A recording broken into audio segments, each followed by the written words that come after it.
Futures climb back, early declines here so far this morning after an early pre-market extension of what we saw yesterday. More Fed comments to come coming up this morning throughout the day as well, which the market's going to be paying very close attention to after what happened yesterday. So far, so good, though. We did get a little bit of a move to the downside early on in the pre-market. Here we are back to basically almost break even to where the market closed yesterday. Again, fears over whether or not we're going to end up with more rate cuts or movement whatsoever as far as interest rates are concerned, and how that's going to affect big tech. More pressure on the back of big tech here this morning, dragging the Nasdaq back to the downside overall. The market, though, trying to recover from what we saw yesterday. Canadian core retail sales just coming through here. On a month-over-month basis, the actual number here, 0.2% to the upside. Negative 0.5% was the expectation. That's going back to last month's data. But what a volatile session yesterday. What a dependence that we saw on these comments from Fed speakers. We've had Williams already, Fed's Collins speaking here so far this morning. We'll see how the market reacts. We'll see. We don't have anyone like notably hawkish or dovish speaking today, which is interesting. If we get a surprise comment from, say, Fed's Myron, who has been pretty dovish, or Fed's Hammock or Bostic, for example, both of whom have been kind of dovish from Myron and then hawkish from the other two. We'll have to wait and see here. I do think as well, it's interesting, we never really got that recovery that a lot of traders were looking for. We just kind of continued to drop. Now, we do also have economic data at 9:45 and 10 a.m. That could certainly be interesting, particularly the University of Michigan Consumer Sentiment print at 10. Yeah, Michigan Consumer Sentiment going to be the key one here. That one, of course, has an inflation portion to it. So make sure you're sticking around at least until 9:45 or 10 o'clock this morning. We'll keep an eye out for anything that comes through between now and then. Lots of individual movers to get to this morning as well. And hey, we're officially in our new home. You and Sean took it for a test drive after the close last night, and I think it looks great. I think it's is so much more improved from our black corner, which is just, for reference, is just off to the corner here. That is no longer in use, but now the guys are right here. If we can get, guys, the wide shot, you can see all of anything that we can see both with, but Neil and Sean are literally right there in front of us, so we can actually talk to each other now, which is kind of nice. There we go. What's Adara's close cam? That's what I wanted to test. Can we do like this camera? That's this one. This one? Can you put that one on? This is my camera. Like her tight shot? Because I want to see what happens if I try to like move my arm. Your hand's going to block it. That's what's going to happen. Right. I know, but I want to see how much room I have. Yeah. We'll have to be careful with overlap. But they're 10 feet away, basically. The sudden urge to constantly be turning around, there it is. Yeah, see, I can't move my hand even at all when Right, so we go call to Adara. See, I just wanted to know. It's like when Adara's on screen there, I can't move my left arm whatsoever. But look, welcome everybody. Thank you, Williams. That's Fed member Williams. Hopefully, maybe, for a little temporary bump here. The rate odds, the December cut odds went up to over 50% on some comments this morning. Alphabet seems to not care what's going on. It's up a couple points today. They're just chilling out. Nvidia just went green. Well, I mean, Nvidia's been green for a little bit, but I don't want to say it just went green. And hey, was this the worst, bless you, was this the worst that Bitcoin was going to do? I don't know. I kind of felt like if we bounced off 80, then I'm wrong about us getting to 70, the mid 70s on this move. But yeah, the big story this morning is the Fed speak and the rate cut back on. Like we just saw yesterday. So here's yesterday. We were at 29% chance yesterday of a rate cut. And now all of a sudden today, we're at 71% chance. I said here yesterday that they're going to cut rates. And you know, I guess you could have bet on it probably if you went to Kalshi or Polymarket or something. But yeah, so it looks like, actually that's probably a better thing to check than this Fed rate watch tool right now, is the percent chance in one of those predictive markets. But yeah, look, great. We got a great number yesterday out of the unemployment. I mean, not great, but it wasn't that dramatic. It was 4.4, which was nice. So job creation seems to not be too much of a problem here. Strong economy, I would think. And I actually was looking today, and you just talked about Bitcoin. Thanks to the chat here, MSTZ is inverse MSTR. So it's 2 times. So I actually have this on the sticky note today. to look at, because I want to, watch Bitcoin, and we could trade MSTR too, but this is a house of cards. And it's down 40% in a month, right? I mean, we've already seen Bitcoin's down 30%. This is down 40%. If my charts ever change, there we go. You'll see that, this is a monster move down. The thing is, when I look at the level 2 here, sometimes the liquidity, although it's there, as far as share size is concerned, sometimes the spread can get a little bit iffy. So yesterday, we didn't do too much here on MSTR in the afternoon. Nice little dip down. We touched 80,500 there on Bitcoin. So I actually woke up this morning and was like, what the, we're down to 80 and change down there. And then now we have a nice little rally. So we held, we pretty much held 82. I know we broke it, but this is a 5-minute chart. So we were down there for 10 minutes and then right back up. So there's the low wick that I see today, 80,500. So that's pretty low, man. So we'll watch that. We crushed Bitcoin with IBIT 2 days ago when we shorted that and got $1 and change. But MSTZ, I just think it's an interesting name to look at, because if crypto does fall on its face again, which I'm not sure it will, this is an interesting long as an inverse against MicroStrategy. Or strategy, I guess now. I guess the strategy is getting more and more micro. Well, they're also possibly... the balance sheet is getting more micro over there. There's also talk about, should they be in some of the indices? MSCI, this chatter as MSCI could look to remove, not just them, but any crypto treasury stocks from their indices, which would not be good for any of them that are in. Obviously, MicroStrategy falls into that. So they actually, just checking it out at Kalshi, it's not a huge difference, but it is lower percentage. You had the tool at 71, they've got it at 63. Actually, well, call it 60, it's more like 64 change, because there's actually a small percentage chance for a cut of greater than 25 basis points. It's more like 65. I'm guessing there's some rounding issues going on there. So it's a slight difference, slightly lower odds at the rate cut in December over at Kalshi, but either way, they both moved pretty favorably. The yes, where were we? If you look at that, we were as low, it's hard to kind of pick that bottom. They don't have the best charts here at Kalshi. I'm not going to full size it. It was 40, maybe 47 or something. It looks like at some of these low points, but looking pretty good. So obviously people are pretty excited about this rally, but we're only up half a point. We feel like we're in a 2% kind of market. If we're not moving 2% the last little week, then we're not moving at all. Volatility, you look at the ES, the last 3 sessions, obviously it's been pretty bad. But we've been traveling. You're getting a couple 100 points every single day. So if we have an up day, you got to figure, just expand your horizons as to how far we could move. I was also going to show, we're going to go over the numbers, but today on our watch list, thanks to Dara for populating all this every day, of course, and everybody that works on it. But today's a very busy day, man. Fed speaking as we speak there. So we've seen the market rally on that already early. And then at 9:45, we have the PMI for November's coming through. So that's going to be composite manufacturing and services PMI. And then at 10 o'clock, we have the Michigan sentiment. So these could be I don't want to say a wild ride or anything here today, but I would just say buckle up. Yesterday, it seemed like everything was all good. Nvidia was leading the way and everything made sense, right? And they put up $250 billion worth of market cap on that gain, and then they lost it all and completely turned the other way. And a name like Google really didn't lead the way, but definitely participated. And now today you're battling right back. So this is going to be one of the top trades on my radar here today, just because we know how strong Google is. I think it's the best Mag 7. Well, maybe Apple, but Google's right there as well. And I really like the bid that's been catching here in the pre-market. So we'll look at Google today, and we'll look at all the stocks. And even Tesla, Neil, had a 10% move yesterday. Yeah. It was up to 440, and it went to closing out at 394. Well, I was telling someone in the chat, they're like, yo, Palantir SSR, is this SSR?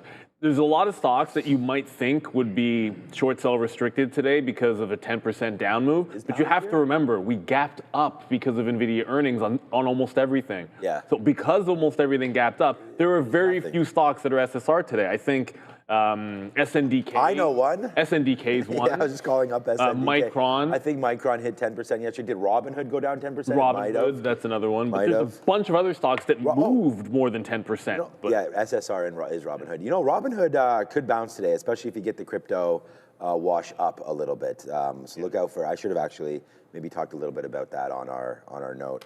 And then I like Circle for that potentially. If we've made a temporary bottom, Circle bounced off the all-time low. How many stocks got to their all-time low? Well, it's cheating. Webull. It's an IPO though, so it's and then here's another recent IPO, SPAC IPO, SPAC not IPO. Webull. They were a wild ride last night. Like Adair and I had the earnings, and I'm sure we're going to discuss them, but straight to the upside, 870. And then all of a sudden it was like, wait a second, and it fell to all-time lows, breaking through $8, only to wind up basically where we started. So Webull on watch today, already doing 1 million shares. So if you want to talk about a crypto rebound, maybe Webull, Robinhood, those are the plays. And then I'm looking, I mean, on the sticky note, which is I'm just about to push send, got to edit it a bit. MSTR. So. Okay, yeah, look, it's pretty cool. You can see, in behind us there. We're going to, obviously be fooling around with the backgrounds and everything like that. But what a great little setup that we now do have. Oh, the Buffalo Bills. We have our money. Did I say I don't remember, up day or down day? See, this is the problem. I was looking at this, and I don't remember what we actually bet. Obviously, we made a 25-cent bet on something. I was going to say, we could bet on today, but I feel like today the Nasdaq's going to end up flattish. Like zeros. I don't know. Flat like Josh Allen was on his back. Also, before we go no touchdowns for Josh Allen. How do you go to 6-1 week and down to the next? I have a beat. Before we go to Michael Nas, why are we playing the Houston Texans on the road 2 years in a row? I don't and why was it exactly the same? Like we lost 23-20 in Houston last year. We lost 23 to one was 23 to 19 last night. And both games Josh Allen was terrible. And both games Joe Brady was unable to make any adjustments whatsoever to what Houston was doing to us. Yeah. Like it was the same thing as last year, and then we play the same game, and we don't have any adjustments for them. Cook is the only thing. Whatever, man. It is what it is. Frustrating. There's a SPAC IPO today. All I'll say is this: if the market does one of those, we're going up in the morning and harsh reversals. This SPAC might be an interesting short that's coming to market. I don't even know. That's a SPAC. I don't even know what they do. HCACU. This is going to be a SPAC that's coming. And this is when it just opens at $10, right? Like anybody can have it. There's no combinations or anything. But if the market tanks and this thing has to open, $9.99. If 10 breaks, I'm shorting $9.99 guaranteed. But if the market's rallying, I probably wouldn't. But it's not a great time. It's not a great time to come to market right now. At all. I mean, the Nasdaq's not pulling down that much, but let's go back over to the desk and we'll find out exactly what Michael is thinking here. And I remember we talked to him about when Berkshire had all that cash and we weren't sure what that meant. And I know Michael's been talking about crypto. There's a certain coin that he used to mention all the time. I wonder what that's doing. And then we had Zcash continuously going crazy yesterday as well. Yeah. I have no idea what Michael's going to talk about. We had a nice move in gold. So there's lots of stuff happening. Energy. We had Raheem here with metals last week. It was a great segment as well. So, look, get your popcorn out. Like whether or not your financials, healthcare, anything, man. The S&P 500 is moving around these days. And let's go back over, talk to Brendan and Adara with Michael Nas. Thanks, guys. Speaking of more Fed comments coming through right now, Fed's Mirren speaking. I think the November CPI data will not be until after the next FOMC meeting. Also saying financial conditions that matter the most are housing currently, and that we should be paying closer attention to the housing market. Specifically, Fed's Collins also speaking right now concludes what Fed's Collins was actually on CNBC, but the last comment coming through there also on the housing side of things. From a technical standpoint, we had a very interesting occurrence that happened yesterday on the back of Nvidia earnings. Michael Nas is joining us this morning to touch on something that we don't really see, Mr. Nas. Happy Friday. We don't really see from a technical standpoint this happen too much, but a massive gap in not only the overall market, but in Nvidia and also in a lot of stocks tied to Nvidia completely collapsed and reversed to a point where the market ends up going negative. Why, in your opinion, is this such a big deal? Well, because it is so rare, like you mentioned. I went back and grabbed everything from the year 2000. So you're talking 25 years of data, and I could find like 30 instances. And specifically, what I was looking for is, as you see on the chart here, something where the market gapped up over 1% just to close red and to give that all back and actually be down 1% on the day. And yeah, very, very rare, right? Gap ups and fades are one thing, and gap down and fades, they happen all the time.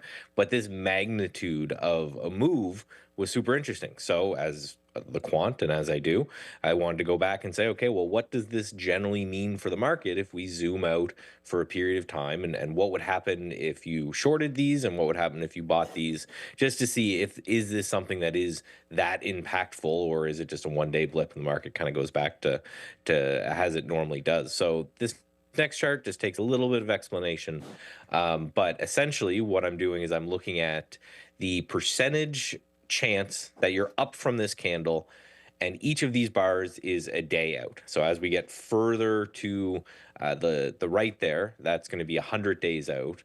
Are you up or down from this point?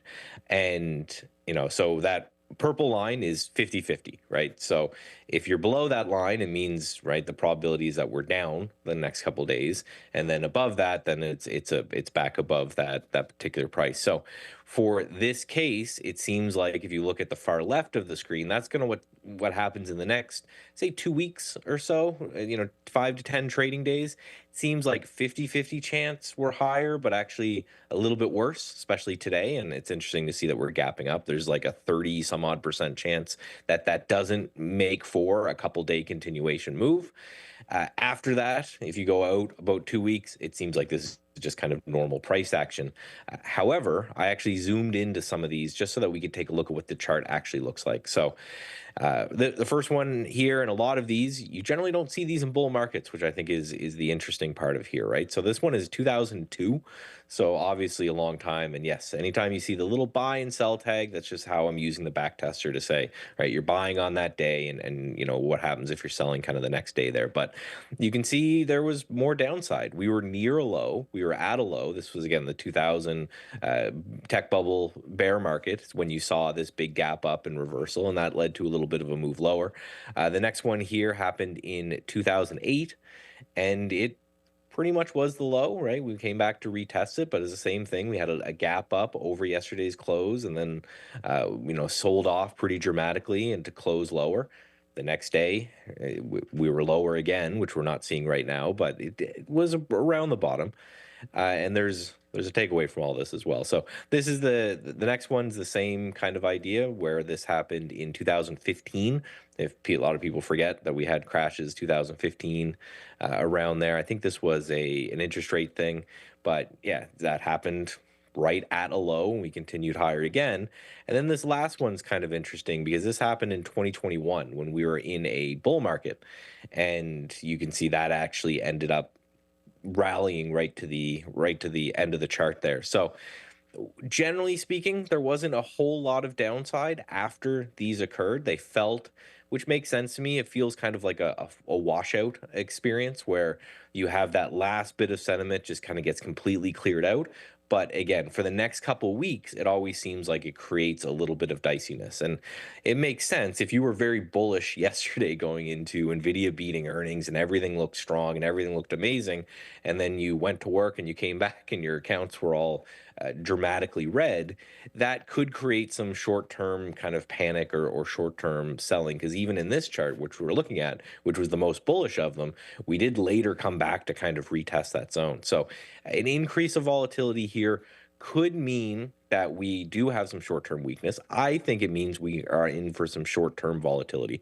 That leads me to the last chart here. I know it's probably not, the greatest thing to quote yourself, but I'm going to quote myself here. And I just said, listen, because I saw a lot of people freaking out on Twitter, and I basically said, I don't know who needs to hear this tonight, but a down month or two after 6 months straight up in a row, I think is fine.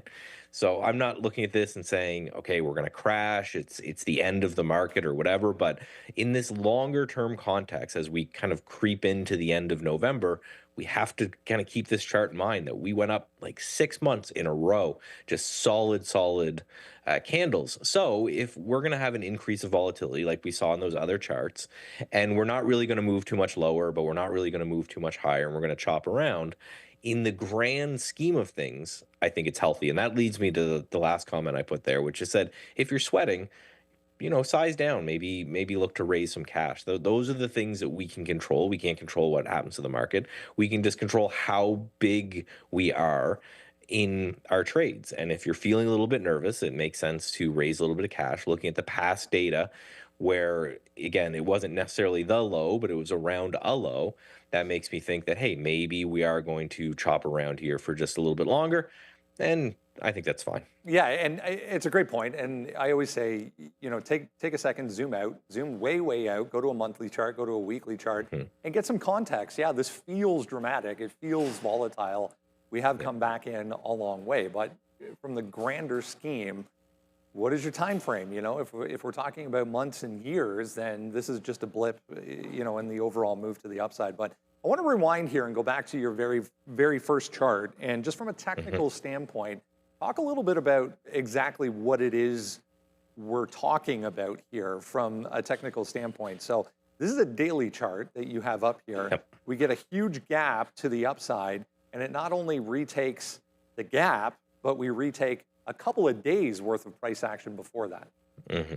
And what's interesting there is that actually that purple line that's kind of sloping down there at the top of yesterday's candle, that's the anchored VWAP from all-time highs. And I know you guys have had Brian Shannon on a lot. He's kind of the kingpin of anchored VWAPs. And basically just means this is the average price of people who started to buy near the top. And it was interesting to me that we kind of tagged that and reversed that as well. Now, you can look left a little bit on this chart. You can see the last time we had a candle this dramatic, what happened, and that was the the tantrum 2.0 or whatever we're calling it, where he was gonna something with cooking oil and China, and the whole market dropped 3% that day. So yeah, we engulfed a lot of action. We're right back to a support zone and really have gone nowhere in 2 or 3 months. We've just done so in a really dramatic fashion. Now I'll say this is the SPY, and the SPY is being held up a little bit by some of the sectors we've been talking about here, where energy did okay and healthcare did okay. A couple of these names, these sectors did fine.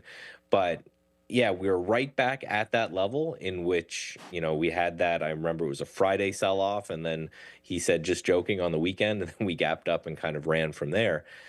So it's definitely a bearish engulfing candle, right? We've done the numbers, and we said it's not super bad over the long run, but in the short term, I'm expecting a lot more volatility as I look down, and we seem to be kind of rallying off those lows. I just don't know how much I'm going to trust anything that's going to happen in the next 2 weeks based off that data that I showed you guys. Yeah, on track for the worst week since April here for the overall market. So something has definitely changed. Michael Noss, have a wonderful weekend. We'll speak again Monday. Have a good weekend. Yes, as always, thank you, Michael. Well, hopefully the markets will give us a good weekend, but you don't know. Like, what's crazy about this is, yeah, we're bouncing here, but when you put this in context of, the program aspect and the worst aspect of the sell before it got a little bit more structured was about 17, 18 bucks here on the Qs. And then this bounce off the lows about 7. So you're about 40% of just this part of the move for a bounce. It's not that significant. And when and I love that sober thought. I think some people need to hear the try not to panic thing. We had the discussion yesterday about how this doesn't resemble anything that we saw. This doesn't even resemble what we saw this year in April, let alone what we've seen in 08 and all that kind of stuff. You're a long ways away from that. That being said, in that short term, swing traders aren't going to be happy with it. I think we just have to have some perspective on this bounce, because you could easily technically bounce way back into the high 90s on the Qs and still be at a kind of spot which could catch you by surprise. One thing that I'm changing, it's maybe not a huge change, I guess, to say, But if there's a big trend break, if I'm in something, actually, the best example of this, and we'll go to Joe in a quick second. The best example of this was yesterday. Like, I had this uptrend that I was buying in Intel, and I didn't reverse when it broke the trend. I was like, oh, it's a long stock for me, so I'm just gonna hold long, go short something else. If I see the same thing on a 15-minute breaking the trend, then I'll just short. It's Intel, man. Like, I don't know why I was unwilling to short that stock. It didn't even make any sense. So I wasn't shorting stuff until we were breaking down. Let's get some options plays, though, because I would imagine it's going to be a wild day Friday after this week, Joe. Only time will tell, my friends. All right, good morning and happy Friday, everyone. Let's get this started here. We're going to take a look at some of the upgrades and downgrades, and yes, we will get into some options activity momentarily. All right, guys, at the top of the list, TSLA Advisory Group across the board here. Gap getting the nod, guys. Price target raised to $26. We're currently up 6.4% in the morning session, so that's some good pre-market price action. Now, as for raw stores as well, too, guys, we're getting TSLA Advisory Group. Price target going to be $175, up just a little bit under 3% in the morning. Now, Walmart as well, too, guys. Price target being raised to $125 by BMO Capital Markets. 0.4%, but we will take the green most definitely. XYZ, also known as Block, guys, here, Bank of America, giving them the nod with $88 being that price target. You're up a little bit more than 1%. Now, AMD is still based off of an outperform, but reiterating their price target to $377, coming down drastically. Raymond James giving them that reiteration. Now, as for Broadcom, same thing, guys. Price target being lowered to $420. You're still up 1% in the session. Now, Intel as well, too, guys, going from an outperform to a market perform. Across the board here, we're seeing a lot of Raymond James. You're up slightly here in the morning. Now, Intuit as well, guys. Price target being lowered to $810 by BMO Capital Markets. Now let's take a look at some of the options activity. And we have TLT here, the 20-year. At that 92 strike price, guys, we have open interest sitting around 94,000. So those might be going to expire worthless. So we can look at that as potential options writers, using that as a ceiling with volume at 6,220. That is going to be expiring today, once again. And then the VIX as well, too, guys. Considering yesterday's intraday session, you're going to see a massive spike in the VIX index. Strike price at 23 with open interest sitting around 16,700 and the volume relatively light. So we're looking at those as potential writings as well, too. But hey, the VIX is going to continue to climb higher. So there might be enough of supply, might be enough demand in order to chew up that supply and continue to gradually climb higher. The IWM as well, too, guys, is the Russell. We're sitting around 34,200 contracts there at that 240 strike price, once again expiring today with volume around 10,200, guys. It's funny because we just looked at most of the upgrades, all of them on that board were pretty much all retail stocks. And then the downgrades were all chip names, you know, Broadcom, AMD, Intel, all of that. This is the thing about retail right here. This is the XRT ETF. And if they were most of them upgraded there. We know that Costco's at maybe a buying spot for a lot of traders right now. We saw a great report from Walmart, and then, OpenAI now investing or making deals with both Target and Walmart. And I heard another retail today with OpenAI as well. So yeah, I mean, Lululemon, Nike, I have to research, which weightings are the most in here.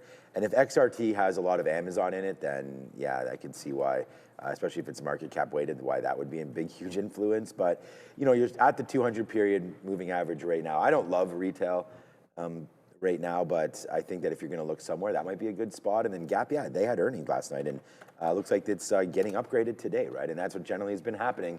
When you get a good earnings report, then you follow it with some upgrades. And the only thing about this is you're right now, again, at these tops that we were just at mid-fall, so in September. So I'd watch out for this name potentially. If it makes a move, I think this 26 area is probably it, something to look at there with Gap. So that would be an interesting look. This move here was just, I feel like the rebound off of that tariff tantrum. So, and then it whoosh all the way back down. I actually don't even know what the story was here in the end of May, but I'm looking at this 26 top there. So maybe a fade of gap today if we really get going, especially if this market turns around. I mean, good reports have been hit before. I can list many of those examples recently. So gap could be another one. Let's wait and see. Walmart really held serve and kept going up. So maybe that's the pedigree here for gap, but they're not the same. So. Oh, I'm thinking some Walmart today. I mean, it's hard not to. After what happened yesterday, I think in the back of your mind, you want to have some, well, if we can't sustain any strength, what might still be along? Walmart's report didn't break, it's got room to get to the high, so that's a positive. You got somewhere you can get to. It held up really nicely with a bull flag in here. You got clear, the flag supports at 106. So you got a bit of a range. So I know if it holds 106, I'm going to like it. Obviously, if it breaks 106, cross that bridge if you get there. But if the market does roll over and we can't find anything that looks like a long, then this is something that'll pique my interest. Upgrade, downgrades, whatever. But like Sean said, like sometimes when tech's going, look, if tech's only going to go down, then ultimately, if you're looking for long opportunities, you just got to look elsewhere. I'm not saying you have to look at Gap or Walmart. I'm sure there are a few other kernels of strength out there, not many that I was able to find, to be honest with you, but that's the kind of thing that we just have. Some like biotech names have been pretty good here, especially with the fact that the market is now. And I just, we're going to go back, J&J's all-time highs, as is Eli Lilly. But I'm just going to keep going back to this stat right here, right? And that is that this was 30% yesterday. So 70% today. So you've doubled in one day on the sort of the market feeling good about the rate cut again. So I feel like that's, I mean, Adair and I were just looking at it last night, and as were we here on the show, and it was 29%, 30%. So now you're up to 70 again. So as that starts to happen, you're seeing the Nasdaq again with a nice little bump here overnight, and just in this AM 730 number there. So, all right, let's go back over to the desk. It's 9 o'clock. We'll start working on the rundown and look at some individual names. Seems to be a very fluid situation with that CME Fed Funds tool as well. Just checking out some of the rates, guys, back to the upside right now with equities, which is kind of interesting. We'll keep an eye on that coming up this morning as well. But yeah, if you haven't done so yet, make sure you grab that. It's absolutely free. Link is below in the description. Top link will get you to the sign-up page, and then all you need is your email address, and you get that right to your inbox every single day. It has everything you need to know on it. In the pre-market, let's talk about crypto to start things off here this morning. Left is the daily chart, right is the 15-minute chart of IBIT right now. So a little bit of a recovery underway, but we came right into this key area on the daily chart for Bitcoin, but 35% at the lows off the highs now. Yeah, that move this morning was quite something. I mean, you can see it in Ethereum as well, right? Ethereum broke below the 2,900 yesterday, Bitcoin breaking below the 88,000, and they did it around the same time. And then just as they continue dropping, the market also continues dropping. Now, we've talked a lot about, especially with the shutdown, people are hoping that maybe Bitcoin could turn into this real, I guess, play that's opposite equities. That hasn't really happened yet. They're now all still trading together. I think yesterday was a really, really good example of that. So if you're looking for crypto and Ethereum, or Bitcoin and Ethereum to be their own play, I don't think you're getting that quite yet. They're still moving with the market. And remember, there's still more data to come this morning. Again, 10 o'clock, we'll get Michigan consumer sentiment. That's a final print as well, and there is inflation data within that, along with a long, long list, as we said, of more Fed speak to come. So potentially more to come here, guys. But yeah, crypto seems to be kind of following equities right now. Oh, absolutely. And we're going to get rid of this on this chart. No, I'll leave volume up there. I don't know, the trading view chart sometimes, if you put volume on there to see the volume spike, I should figure out how to, it doesn't really matter. We bounced off 80. And if we hold 80 today, then at least want to be open to an early rally. As I said before, if I see us trend up for like 30 minutes, an hour, 90 minutes, whatever it is, and there's a clear trend break on a long in the open, then for sure, I think this time, like a little more aggressive. Like I was shorting things after the volume weighted average price. It's like short some things at the top if that happens. But if it doesn't happen and we've held 80, then maybe this move that I thought would probably lead us pretty quickly to 75, like this break, I thought we'd get there pretty quickly. I kind of felt like this breaking that way would have taken us to this point today or this weekend, it's still entirely possible. But if we're going to end up holding 80, then I have to have some notion of a bounce play. I'm looking at Circle, all-time low is 64, I believe. It's hard. This wick, I don't remember. We just took the open print and went long the first day. It's about 64. It breaks at 64, I got to look short. But you know what? We're double bouncing off 65. So, what are you going to do? Like, this is a name that I think if we hold at 80,000, there's any relief in the crypto world, then this is going to be one that I think has a chance to even just fill this gap into 72. So I'll be looking at the prior close, which is right, it's 67, which is the prior close, and then there's some 66 support as well. So I'll be willing to play longs, at least until we get up into like a 72. But really, I'm waiting for an opportunity to short this more than anything else because we're in an upward trend. So I want to be shorting trend breaks, ideally. And I believe the same thing, it's this and Mara, it's the same two names I've been looking at. It's either Bitcoin, Mara, and then Circle. I'll feel the same way about Mara. The only difference that Mara has is there's a more distinct level where if it gets there, like this 1090 to 11 area, if it gets there, reversion or not, I'll probably be taking a shot up there on Mara just because I like that price. But for Circle, I'll need it to actually break this upward trend to get the short that I want. Look, I wrote down here, and just something different, like I was normally looking at IBIT, and I like to look at Mara there and everything else, but today I wrote down MSTZ. This is a 2 times MSTR inverse, right? And so we're gonna watch to see how this moves with Bitcoin today, and I've never even looked at it, but now we've charted it, and yesterday's move on this was pretty amazing. $11 just as Bitcoin was getting cranked and as the market was as well. This made a move from 11 up to 14, up to 14.50. And right now it looks like we have some decent areas right here to possibly think about going long. I wrote down 14 just to see if that wants to wind up holding right here. But 1340, 1350, like some good levels here where VWAP was yesterday and some of those lows into the afternoon. So again, if Bitcoin rallies back, this is an inverse long, sorry, an inverse short. So if Bitcoin rallies, then this is going to come back in, right? So you have to sort of look at it the opposite way, and that's why we do TQQ versus SQQ and things like that. But yeah, MSTR is in a big world of hurt now. As the more levered you are, I mean, there's BITI and there's a whole bunch of different names that you can trade in this space. But MSTR just continues to bleed down and is down another 2.5% right now. So. This is not only a play against Bitcoin, but also a play against strategy. So, Brendan just looked at the daily chart, the 15-minute chart. It doesn't look overly healthy right now, but the battle back to 84,000, we'll see if we can wind up holding it. So this is one that's on my mind, but sort of on the back burner for a trade, right? We want to watch equities, and we're going to go over a couple key names right here coming up.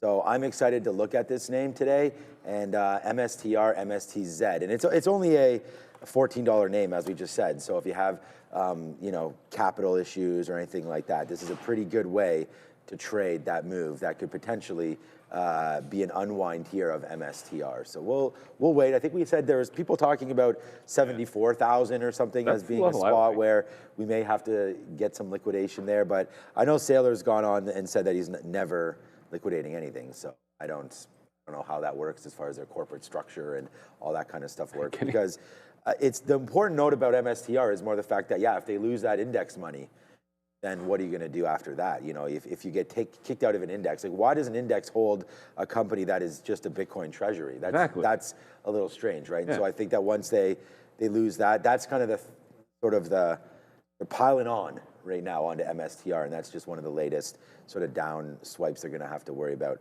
Okay, let's go back over and a name that some of us have heard of here, Nvidia. Now they have a supercomputer. What's up with that? Yeah, some comments from Jensen Huang after what happened yesterday. He obviously got faded really hard after an absolute monster earnings report. He wasn't too happy about the reaction the market had for that earnings report. Back to the upside right now. We're actually green on the session if you look at yesterday's close, but some question marks, I think, remain here. A TSM story to be aware of this morning as well. Yeah, well, there's also like this Foxconn tie-up, right? So Foxconn saying that their 1.4, there we go, guys, $1.4 billion supercomputing center with NVIDIA is going to be ready by the first half of next year. It's 27 megawatts. It's going to be powered by roughly 10,000 Blackwell GB300 chips. This will be Taiwan's largest advanced GPU cluster and also the first GB300 data center in Asia. So this is that Foxconn NVIDIA type that's going to be ready by H1 2026. That visual you have on your other monitor here is one that we've looked at many, many times, but just absolutely blows everything out of the water and is super impressive. Going back to strategy real quick. I just looked up again. We were talking about this last week, I think, on the show a little bit, but as of November 2025, still seeing a couple sources quoting 74,000 guys, 74,080 as strategy's average price currently for everything Bitcoin related if you combine it all together again. That's 74,080. It wouldn't be the first time that he had to test his ability to sit through some pain versus that average price. Yeah, so like it's obviously they got a pretty good price, but I mean ultimately, like we were saying before, like to me the bigger 74 is the technical level on Bitcoin anyways. But the bigger deal is if we start to see them or others start to come out of the MSCI, that's a big deal. Nvidia, look, Nvidia, the numbers, you just saw that chart. Like what more could you ask for? The slowing revenue growth, re-accelerating last quarter. So like everything seems all good, but you know, it doesn't always have to matter. I think we got a little bit of a taste of that yesterday and what it did to the overall market. That said, I think in the long term, I'm less worried about them than a lot of other places in the AI space, that's for sure. So 180 looks like a prior support that needs to hold, but I'm going to come back to, like I'm looking at AMD today, mostly because, you know, Nvidia, I just showed you that daily chart. When you look at the daily chart of AMD, it's a little bit more distinct that we've broken something to the downside a little more harshly. Like there's just more volatility here and there's more action. If this even pops, you get to 215 and you'd still be under the 50-period moving average today on AMD, which ultimately I have 14.15 written down. It's more 14.5 than anything else this level, but it's really up to about 215. And so you haven't convinced me that you're breaking away until you get to that price. And you got to remember, of course, it's a Friday. That's a big thing because options expiration, sometimes you get these brick wall type levels. So I know the 214, 215 area on AMD is what I'm looking for, curl. And I want to have some areas where if we pop up in reverse like yesterday, I'm like, okay, this stock's near there, I'm going short that. If this stock's near there, I'm going short that. If I get a trend break, just to be ready, because we've seen a couple of these in a row, so you want to be prepared for them. Back to NVIDIA, it's like the 180 is like an over-under here. You hold 180 in the open range on the 15-minute, and I think it's just, there's your support long, and maybe you fill in some of the gap. But I felt the same way about 195 yesterday, and then if you go back and play the tape, felt the same thing about 195, and didn't actually wait until it was closing above 195. Like there were no closes on the 15-minute above 195 in NVIDIA. On my note, that said I should have been looking short, and I wasn't. So that was a fail yesterday. I should have been only looking short because it was failing 195. So I feel the same way about the 180 today. Yeah, I mean, I wrote down NVIDIA today as a sort of a proxy for AMD. I mean, I was just looking here at Advanced Micro Devices and really thinking that this name, like out of them all, it's been a rough ride, right? I mean, bouncing off that 200 is real nice, and that happened early today. So maybe there is some sort of a get up here in this name, but I'm actually looking right in this area. And I wrote down here for AMD on the note today between 212 to 213, so it's right where I'm indicating, right around here. The afternoon sort of cliff that fell off. And this is not something that we're going to get involved in right away. I just want to see what happens in and around this area, right? So that's what I'm looking for right now. If you get the 50 period, the 200 period moving average on a 5-minute chart actually lines up with 220. Like if the market really gets going, this is an area that I want to short for sure. But I just didn't write down 220 because it's $12 away. Like I don't know if the market is that excited to get all the way up there. So the 180 on NVIDIA is obviously in sight. This 220 to me is pretty good as well. A really key level just like we just bounced off 200. I mean, if you can go up there, you know, 20 bucks on 200, that's 10% rally from where we were this morning. So if that happens, then I think that's a short. I don't know, but I will try that. So AMD right there, 220 is a no-brainer, but where I'm looking actively is between this 212, basically 212 to, I don't know why I wrote down 213. It's like 212 to 214-ish area, even up to 215, you know.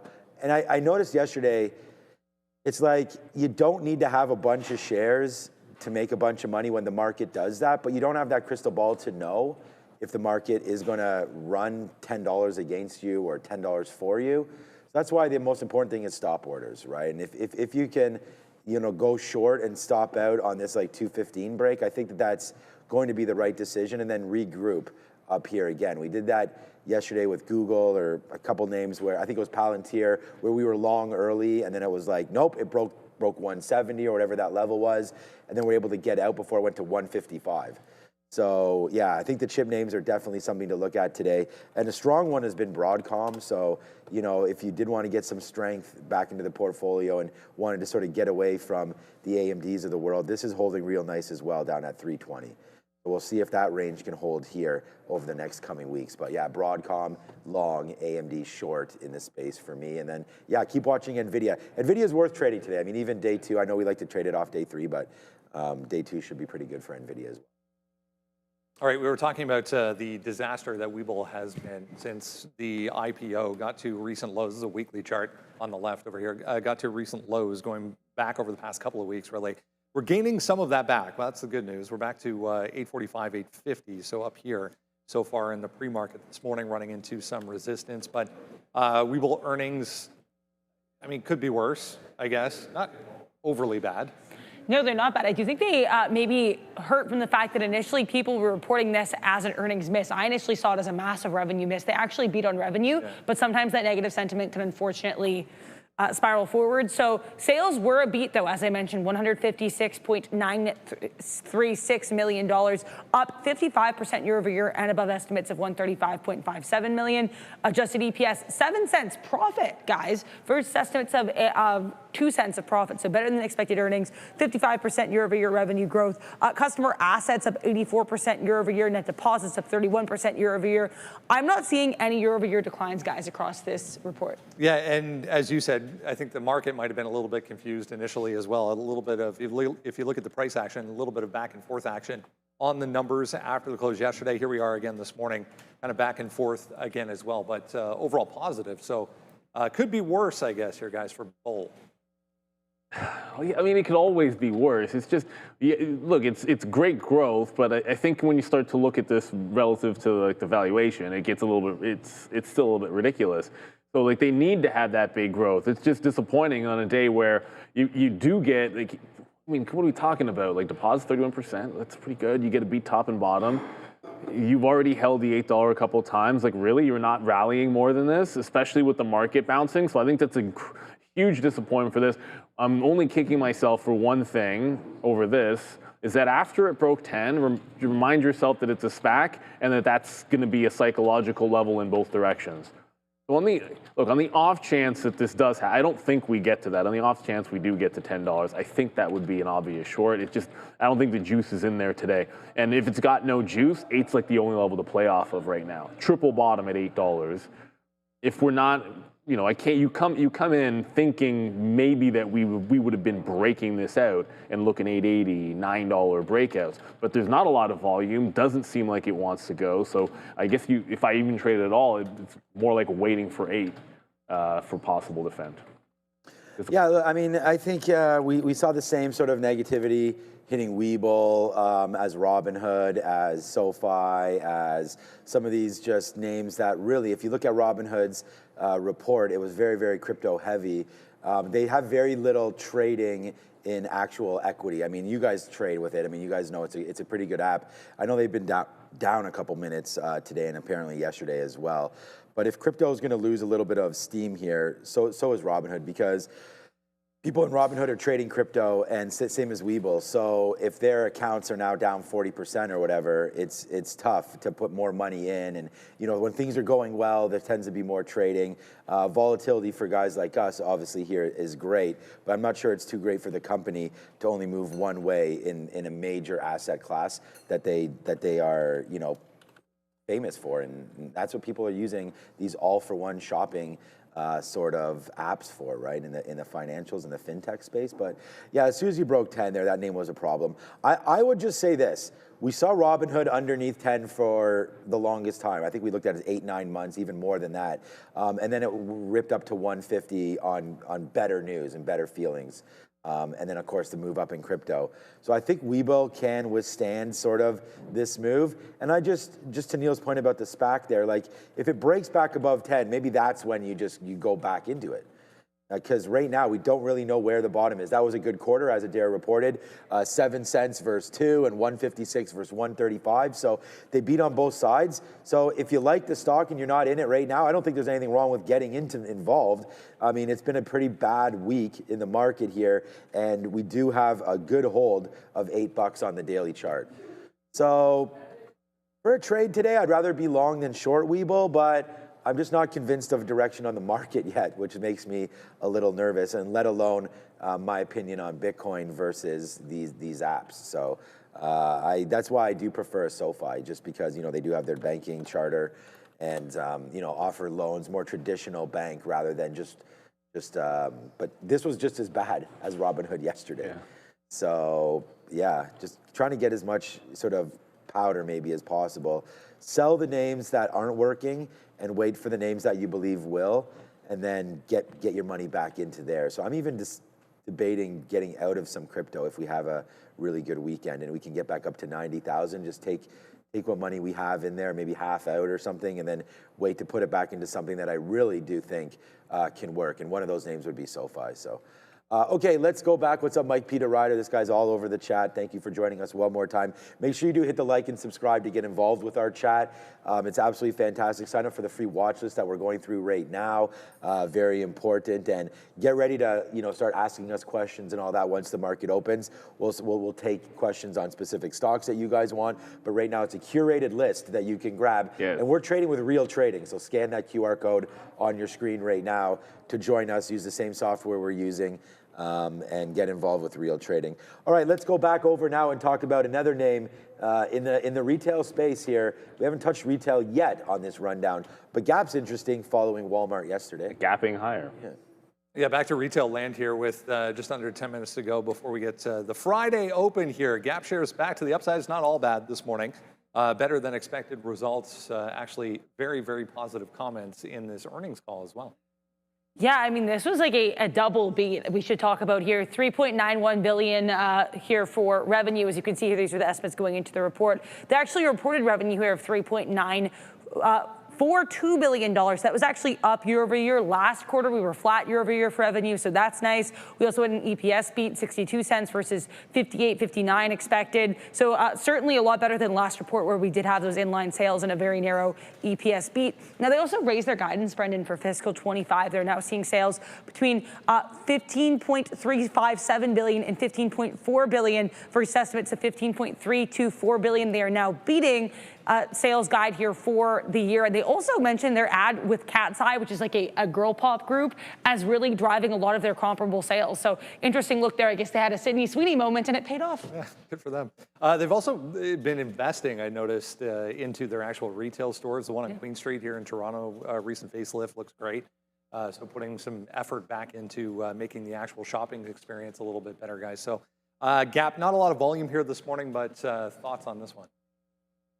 I don't want to completely look. You're right. There isn't a lot of volume post earnings, and it's a Friday. That being said, I don't want to completely write this off and say, well, it's not doing enough volume to be interesting, because that would be a little bit lazy. I'm going to have it up on the side. It's a little too interesting if we're able to sort of hold above 25 at the open. Like it's a pun.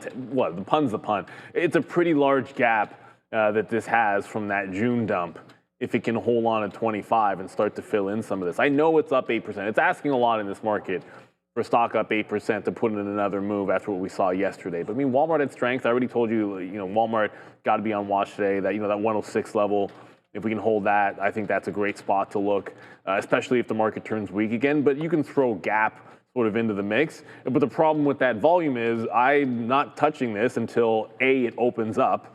Like, I want to see an opening print here and see that initial volume come in. And if there's buyers above 25, that's one thing. But if you've done 400,000 shares in the pre-market, the fact that it's above 25 doesn't mean much to me on that light volume. So this is going to have to be a wait. But it does look really good on the daily chart. Certainly after 940, 945, if it's going, try to buy some dips and join the trend here, because I think it's got some promise. Good turnaround for them. I think if they do it, their same-store sales, if they get one more same-store sales beat with their growth, that'll be 2 years in a row that they've every single quarter had a jump. That's a good turnaround for them.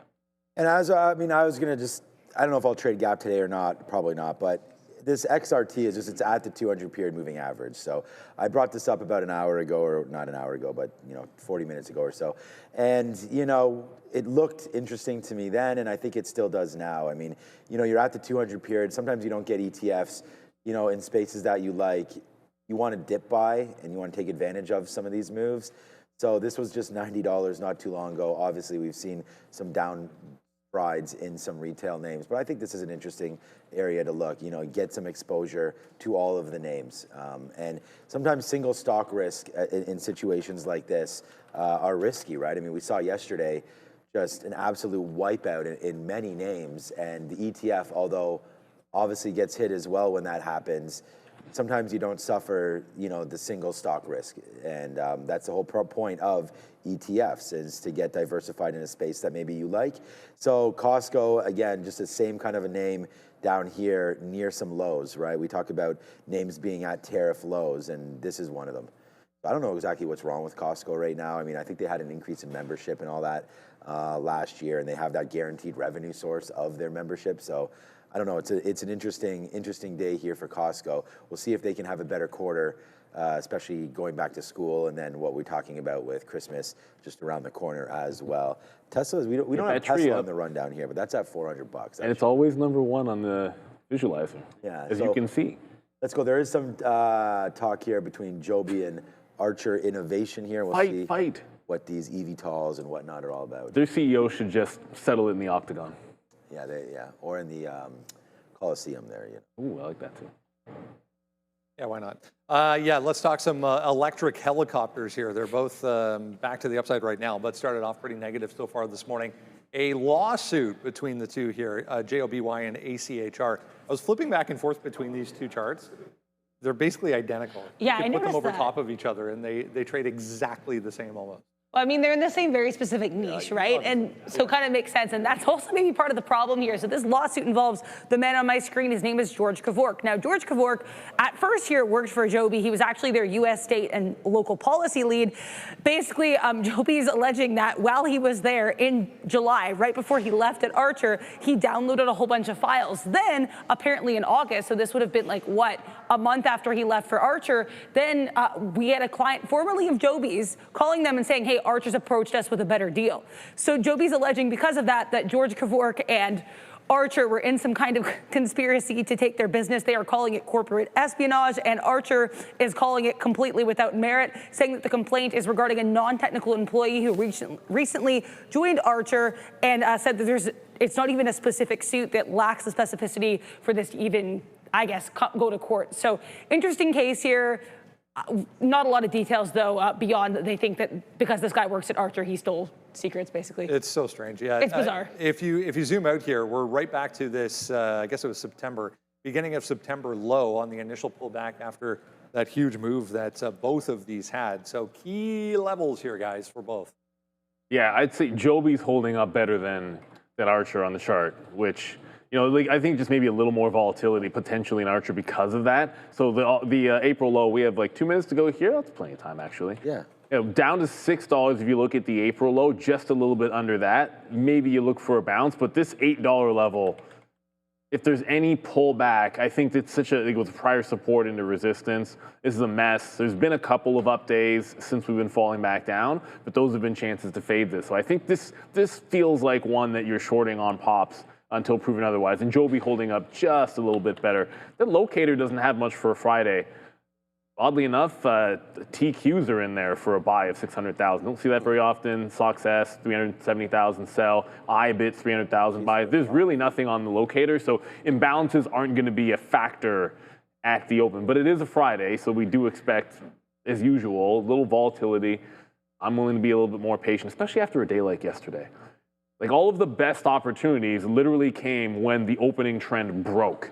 You had to wait like a half an hour, and that's when all the best chances are. And if we get something like that today, I want to be a little bit more ready for it and don't just capture like half the move.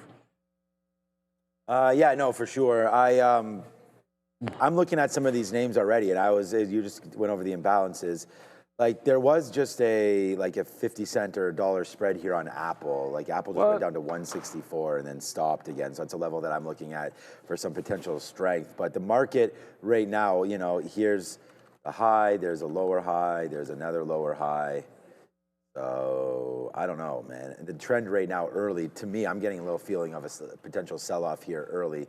And if that's the case, I don't think 264 will hold here for Apple. But that's another name that I'm looking at with Google, Apple, AMD, and MSTZ. We want to go for the AMD short here. With only 8 seconds to go, I want to thank everybody for watching, and make sure you do hit the like and the subscribe. And good luck to everybody and all of your positions, and make all of your trades, or at least 70% of them, be profitable here today. Yeah, there goes Apple shooting right up to the top side again. So should have just sat there. We wrote down 265 to 264, but you know, in being with the theme, I don't want to get in too early there. So there goes Apple right to 267 straight up. And we nailed the right pricing for it, but again, too early to worry about stocks right this second, and the prices that we've missed, because it is an early climb. Watch out for 300 here on Google. That looks like that's going to take it out immediately. Yeah, it's funny. That's actually the first thing I was going to say. And I will not make the same mistake as every other day where we don't look at Tesla for a while. Tesla immediately bounces, quick bounce off of 400, but it is testing lower. So market's going higher. Tesla seems to be testing a little bit lower in here. I'm also tracking AMD. And of course, you got to look at Bitcoin, and you got to look at the crypto names. Right now, Circle holding underneath the volume weighted average price. Bitcoin's bouncing. You know, we're at 84,000, but looking weak over here on Circle. All-time low, 64 is the break. But if it's closed under VWAP, I take the first shot at this one fading under the volume-weighted average price. So Tesla looking a little bit opposite to the market, but nothing extreme so far at the open, at least there. Yeah, no, I was going to say Meta for 590 right now, a little bit of a bounce, just hovering around green right now for Meta. So that's a name to look at. Apple just went on a nice little run there. I mean, debating even shorting it right now. The only stock that we had written down for a short, which as the market rips up, AMD goes down. So we were pretty convinced on that as being a good little look there. What about like a 204 break, something rated to here, if it gets real nasty? But we are dancing around, or just bounced off of right now, VWAP and the 200 period moving average. Those are generally decent areas there for advanced micro devices. Let's look at Nvidia quickly. So they're breaking through as well, through 80. That could be a good little look there, breaking through 80. But it's a nice bounce, 183 short for Nvidia. I mean, the market's choppy, right? We're still going up and down, deciding what it wants to do right now. So that's a good little bounce. I mean, did we just, I don't want to say see the bottom because it's 2 minutes in, but that's a nice VWAP hold there. We may look back and wonder about that 180 later on. So Google broke. Google broke 3 bills. Oh man, that was probably well, maybe not. No, bad. Sorry, I have a bad print. Got close enough to break. No, that's my bad. It got to 99. Looks like it got right to 300 and did not eventually break. But eyeballs on Nvidia in that 180. I said if yesterday I wasn't paying attention to myself when I said if it didn't hold 195, I should be looking short. So 180 is that level for me. And I have the eyeballs on AMD right now. And if we start to lose this, then I'm going to take the curl in AMD. Ooh, spike there in Circle. Maybe that is going up. So weird. Like the chips are coming back down and all of a sudden my crypto names are bouncing. This is the crazy thing about this market. There's no clean direction. Like this is what I'm looking at. I wanted to be short in Circle into VWAP and it's breaking it. I'm going to take my chance. Oh, here we go. That was a turn in circle. See if I can get my order in. See if I can get some 67s on circle there. But now that you're breaking down 1 through 180, this is the place to look for shorts. If Nvidia wasn't holding this level, I think we're in a little bit of trouble. Yeah, I was just I just looked back at the TQs and was like, yeah, man, I mean, we could have shorted that high there. So I'm going to sit around here to short. Man, that was a nice little drop there, man. I was just like going to be all over this AMD, and I said, like, maybe we get to 204. It was just at 207 and just went down $3 almost immediately, $2, sorry, from 207 right down into 20, wow, almost 250 there in one print to the downside. So now we're trying to hold out hope here that we can withstand this move lower on advanced micro devices. It might be a nasty one. 206, interesting for a VWAP possibility there. Let's see if it breaks through. I think if we take 205 again, we can maybe go short here on AMD and then wait to see for a 206 hold. So I don't mind that play at all. Actually, I think I'm gonna take that break, 205. So 204.99. Let's just break it a little bit. I don't want to go 205. 205 it did, yeah, sorry, 204.99. I want to, if it breaks 205, but here it comes right back up. So you know what, I'm going to cancel that and just wait a second. You know, I don't want to take that break and then this happens to me again and then we're like, what have we done? Yeah, we're already bouncing. Yeah, so there's a lot happening right now. We're actually, 210 is such a much better short, obviously, charting wise. But there again, we just bounced to VWAP again and we didn't take anything with it. So yeah, I don't know. We'll see what this market wants to do. It's pretty choppy right now, as you can see. Like, this is what the Nasdaq looks like. Like, literally, it's starting to form a barcode. Like, that's ridiculous so far here. So not giving me any good vibes anywhere right now, unless that Nvidia's held. Did it hold 80s? No. So that was the Look flush. at Bitcoin go. Yeah, 80. Yeah, I just punched out of, I mean, look, Circle might end up coming back underneath the volume weighted average price, but look at Bitcoin. I know it doesn't seem like much. It's only 84. It's only 84.5. But as the market was breaking lower, oops, I didn't confirm. I was just paying for locates on, it was Beyond Meat. I forgot to do it this morning, so I just went ahead and did that. IBIT is starting to go. There's a little bit of a gap fill to yesterday's lows, everybody, so you could still easily break, like, you would almost go 2% into this gap. It's about 80 pennies here, and then you're at yesterday's lows. What the heck just happened to Nvidia? Did you see that? I don't know. I'm in AMD, so yeah, I see something there. We're 50 cents in the money now, but what the heck was that? Probably a flushy. All right. I'm not. SMC, if this is really that big of a flush, I got to go over to SMCI. This should be breaking down too. If this loses 32, I'm just punching short. Nvidia just tanked $2 in one candle. What? I was looking at it was at 178. What's that? No, it went 180 into that. Oh yeah, we talked about that. Yeah, AMD went 250 on that move. What the heck is going on? So yeah, we had mentioned that. I think that's why it was flushing. That's why I was saying, like, I'm in AMD, but I'm just in right here. So we did take a little bit of profit there on a little bit of a move, right? I mean, that was 204.50. We're short at 205.22. So let's wait to see. I want to give this a 207 break.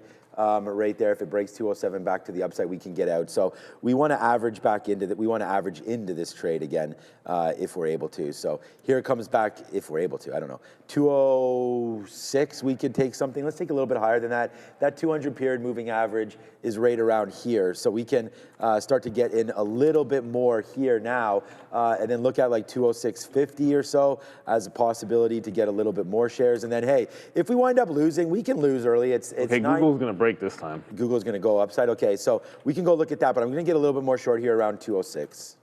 Yeah, it looks like Nvidia is bouncing a little bit here, just a tiny bit. I don't want to say it's bouncing that much, but it's trying to make a go of it to the upside. If it does, I still have my eyes on SMCI, but Google is making an attempt here. I'm going to give this to the half on the way back through. There's so much more volatility this morning that if you pull back from a 300 break, I'm thinking 227. I'm not going to hold 300s till 227. I'll jump out and look for something else on the other side of it. It's kind of weird because in the same moment, I'm looking to short SMCI as we're taking this breakout. So I have both charts up here. This is SMCI. It's still trending up, but if I see this start to lose this trend, remember I was saying I want to be able to hit short when I think we see the turn. So that's the idea. SMCI is what I have the eyeballs on. We're into this Alphabet, Google, whatever, bit of a bounce play. But as long as Nvidia remains weak, which I look up and it's still incredibly weak, down at 178, it's like how much can you really, really like the long if Nvidia is not a part of it? That's supposed to be our canary in the coal mine. Yeah, they're selling this at $0.50 every single time.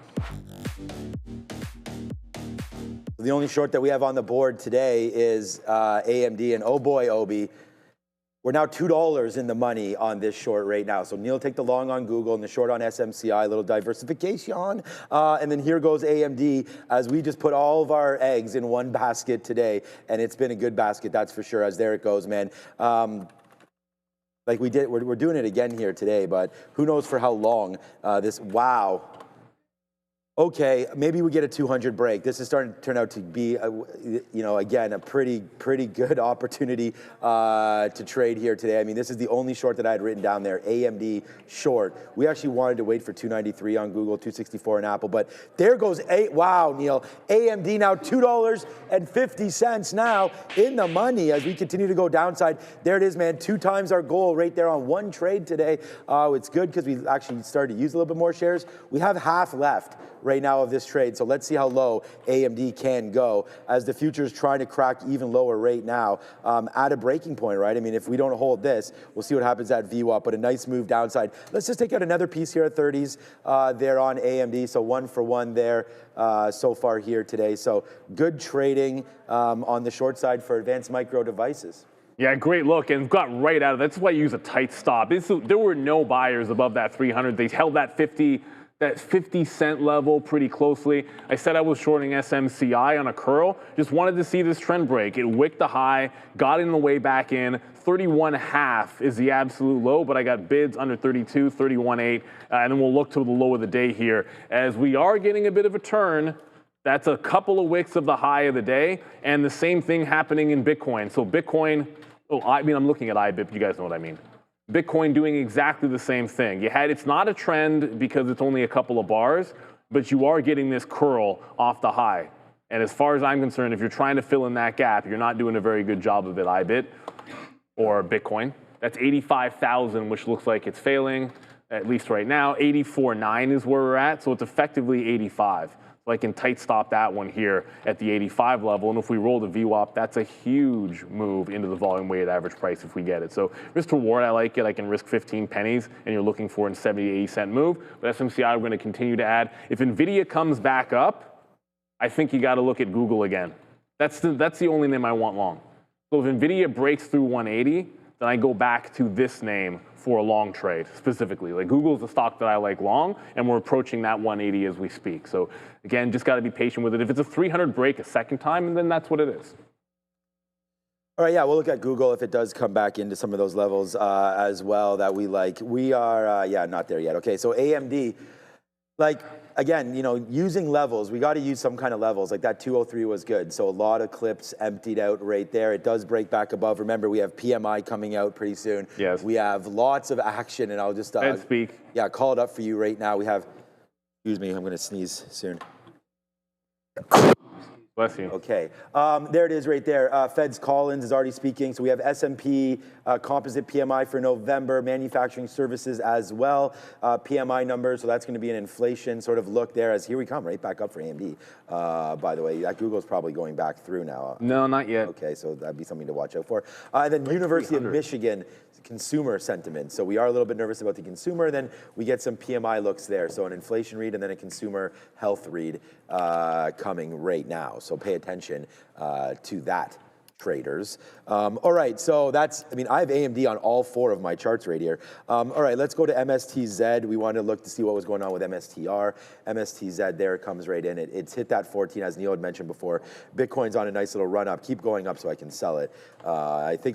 I may empty out of all my Bitcoin this weekend, to be honest with you. If we can get a 90 print, I may just say, see you later, book what we have, and then whatever. But here it goes. That's MSTZ. Yeah, trust me, Ramin. All right, right back into here. We're going to figure this out. 203 again. Nice move. Bang. We get that one more time, man, as we ride the bears today to again, another big day, man. And I just hope that you guys are also having one. We just go 1 for 1 here. And like I said, I'm using more shares, specific trades, and I may look at others, but for right now, let's see if that one, how far that can go down. And honestly, even a bump up on Palantir might be worthy of getting some shares out not this weekend, because we can't blue ocean that one, but looking to see if Palantir can get back up anywhere near this 180 or something.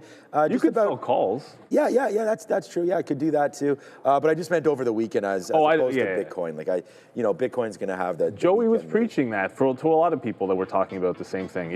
If you're fearful, then you can always sell covered calls. I think it's a pretty viable strategy, especially if you're willing to sell the shares. That's the thing. If you're not willing to get out of your shares, then don't do it, dude. How's that SMCI short working? Because honestly, it's bouncing higher lows though. This is every single time I get back in on the curl, I'm only taking trend breaks.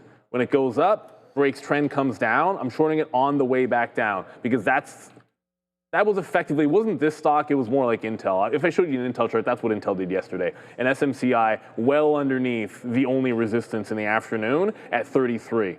So at no point have I gotten out more than 10% of it until we break down in the volume weighted average price. So I want to make sure if it stays on trend, underneath here, and stays on this higher lows, that I'm waiting, getting some out on the way up. When it breaks a little bit higher, just get it on the way back down. Add to it only on the way back down. Google is determined maybe not to break that 300 again. So there's a chance, there's easily a chance that we get through 300. Remember, it's a Friday, big options level, so there could just be a brick wall on the 300, unfortunately for Alphabet. And let us know what other names you're looking at. The only other name that I haven't paid attention to is Walmart. Walmart's not going anywhere near what we're looking for. We wanted 106 for a potential dip buy. Walmart hasn't moved it hasn't moved at all, which is good if the market goes down, that it's not moving. So yeah, nothing yet on Walmart, nothing yet on Gap.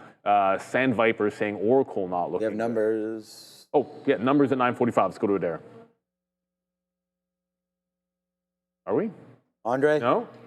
I'm ready.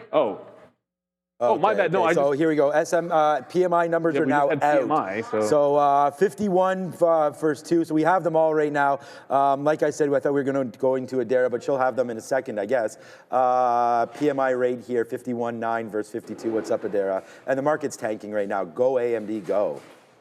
Yeah, I have all the numbers here, guys. So 55 here, higher than expected S&P Services PMI versus 54.6 expected. S&P Manufacturing PMI slightly lower than expected, 51.9 versus 52 expected.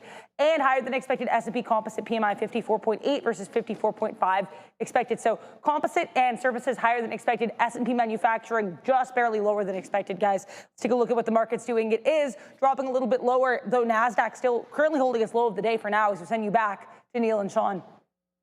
We're now almost $5 in the money. I mean, Neil, yesterday we were doing it with Tesla, we were doing it with AMD and Nvidia and Google and all of that, and then now today it's just like boom, right? We have the 200 period, we have showing you guys key levels, things that we like, and there it goes to the downside, man. It just takes one trade, right? That book, One Good Trade. I think that we got one right here. So, I hope that some of you are on some of this, but it is a nice little downside push for now. Hoping for a little bit more, of course. So we'll hold on as we get into $200, and there it goes, man. It's now 5 and change in the money over here. Yeah, I just got low of the day on SMCI, but I'm also, I also added on the short break because two things happened. So I'm already short, but I've just added to the short position because you're also breaking the clean trend, right? So I said if we break the clear trend, then I have to be shorting. So we're shorting into the move, and now we're adding to it, trying to get to that low of the day. Nasdaq just broke VWAP. Nvidia is absolutely tanking as well. So it's it's another Armageddon kind of morning. They just trapped everybody. SoFi $25, that just lost it in a big way. So next bid available is just going to be, I'm sitting here looking for prior day close, but I just asked, so you can see my average price is now about 32.17. So I effectively have underneath the VWAP as the average price and looking for that low of the day. Everything looking nasty, at least for now. But keep in mind, I still think one name is a potential long, and it's almost at the high of the day. That's Google. Google's actually racing to break this 300 again. So we'll see. Maybe it actually does want to go. It could be the one Mag 7 name, or at least the one I'm watching, that is bucking the trend for now. So if we can get some kind of up move, this is the only thing I'm looking for that long. Obi just said Apple, but I haven't checked Apple at all. Yeah, I'm just getting, I mean, we got a 200 fill on AMD. Like, I don't, shout out to my friend Phil again, of course, but yeah, that was a good one. So now we are pretty light, man. Now we have about 10% left on this trade. So yeah, really so far so good. And if you are interested in a 3 times levered product, why not give Beta Pro by GlobalX a chance? So GlobalX right here announcing a 3 times daily levered ETF. You can, of course, check them out by scanning that QR code. They have a 3 times ETF in the US Treasuries, TSX 60, various products. Check them out. They do have a fee rebate, holiday sort of happening until December the 31st of just 65 basis points. So go over there, check them out, and you know, trade with confidence. And as you sit here with Canadian money, these guys also do on that product levered. So, you know, you get the more pure performance and a little bit of a better take on your capital than just sitting here and, you know, also playing the game of currency, right? So these guys will hedge out for you, which is pretty good, and let them manage that decision. Especially with the weakness in the Canadian dollar. Yeah, exactly. So there goes there goes SMCI. There goes AMD right there back up to the upside. So in theory of clearing this out, right, we get that, then we buy it back on the upside. Let's see what happens if we get back up to VWAP, but so far so good here. Neil's in SMCI, we're both short here. SMCI and AMD, so far so good. What's up, Adara? Let's take a look here at AREC, that is American Resources Corporation. This one apparently receiving a $700 million loan with regards to the Department of Defense, saying that apparently the Office of Strategic Capital has agreed to a joint $700 million conditional loan commitment with Vulcan Elements and Re-Element Technologies. So AREC on watch here with this $700 million Department of Department of Defense war talk, loan talk. Back to you. You don't mind having the DOD on your side, I can tell you that much. Nope. But where's Pam Bondi at? I want to have her on my side, man. These guys go are chart the crazy Raytheon, over there. baby. Shout out to Florida. Yeah, look, SoftBank yesterday was an absolute nightmare over in Japan there when we opened up, and SoftBank was down over 10%. As of course, we know that they sold their Nvidia position, so that was actually. Oh my God. Moment when that had happened. But then, you know, they had mentioned putting money into the architecture and some of these data build outs and whatnot for the AI, you know, build. And yeah, that was not part of the thematic trade yesterday. So SoftBank here again down 5%. I mean, they did battle back. They just opened up down that 10. But there it is now, SoftBank. So just if you want to notice that one, we do have Jeff Mendel on every once in a while for the talk on the OTC markets. And we talk about some of these other names that are dual listed. And here's SoftBank. So I only brought this up because, again, Obi was mentioning to me, did I see that last night? And I did. So I wanted to bring that up to everyone's attention in case you were thinking about looking elsewhere in these kind of moves. 202, I'm going to put another bid at 202 for 10% of what we have left, so it's very, very small. It's maybe a little bit more than that. Okay, here we go. Put a little bit more out right there. If we get that 202 fill, my hands still seem cold. I know it's not that cold in here, but it's a little chilly. They've had the door open a little bit. Situation right now. There's a wall. It's still, look, this 300 level is being sold pretty decently. Here's a little bit different. Price action above 300. This time I'm actually going to just watch the tape and see if the buyers step up and emerge. Right now, nobody is above, there it is, first time. They're trying to get above that 300 level. Can we actually get filled? I didn't take the break. I said I was going to take the break second time. I didn't take the break. I wanted to make sure there were actual buyers out in front. This time it looks a little bit different. So let's see if it can go. Google again. There's Google. Look, it's got a lot of room to yesterday's highs. That's like 305, 306. But that doesn't necessarily mean on a Friday that I want to fight this too much. Like if it's going to lose, it never got back into the volume weighted average price, so I didn't get the dip buy. But that doesn't mean, that you sit there and hold it all the way back in through. So hopefully this can be one where it just trends into that 05. I think it might need the market to give it a little bit of an assist as well. All right, now it's looking a little bit better. So if I can add into the 01s here, maybe even take an 01 break. Yeah, it looks like it's getting excited. Like, this is the only thing I see that's taken out highs right now that's on the board. I'm sure Apple might be having a good day. Apple, I think, is a good Mag 7 name as well. Just feel like Google is the strongest one. We'll get to Webull, and I know Open Door is making some power moves as well. I saw a lot of people talk about Open Door in the chat. I think that's going to be a fade at some point, but maybe a little bit later on in the day. Yeah, there goes Google. Already at 301 here, and I did not get the ad. Lots of gap to be filled. 302.5 was the first point of contention above 300 yesterday. So we'll see if we get there quickly. Yeah, nice one. The market's feeling a little bit better about things now, so that's the thing, right? You don't want to, and I think that's good that Neil did that. Like, you want to stay with stocks that you've been looking at because you have better reads on them instead of like flashing back and forth from this stock to that stock to this stock. It's good to watch the way they're moving and get a good feel for it. VWAP is now down to 204, so I'm just going to cancel my 207. Like my out was 207. We're short there where we are, and it just goes to show you guys, like, if you put in the right levels and you know, you can get a really good risk to reward. I'm going to try to go one more time right here at 205 and then get out at 205.50, but relatively small. You know, if we're able to get something. I don't want to reload this. I do think the market, well, I'm going to reload it, but I don't want to reload it heavy. If the market does want to go, then fine. We've already made the money short. So let's not, again, that sentence there, throw a certain kind of money after another kind of money. So we'll wait there. If it comes up to 205, then we will get out on a 205.50 break or so. I'm looking to get short at 205. So we'll put in here 205.50s, just so I don't forget to put it in, because we've done that before, or I put in the wrong price or whatever. So we're going to make sure 205.50, if it comes up, we'll take another short right here at VWAP at 205 and see if that works out. And if it does, great. If not, we'll see if we can get a 202 fill again to the back end of that trade. But most of this here has to deal with Nvidia. You know, Google's still ripping higher, and here goes Nvidia. Now the market's back at day's high. So watch out for that, man. Okay. I mean, that's a good sign. You bounced off VWAP and now taking out day's high. Yeah, this long is looking better and better as we go here. So I don't know why your SMCI might still be working, because my AMD is getting excited to the upside. It's 4 cents from the stop. Okay, yeah. But I also didn't get filled on this 301 break the second time. So there we go.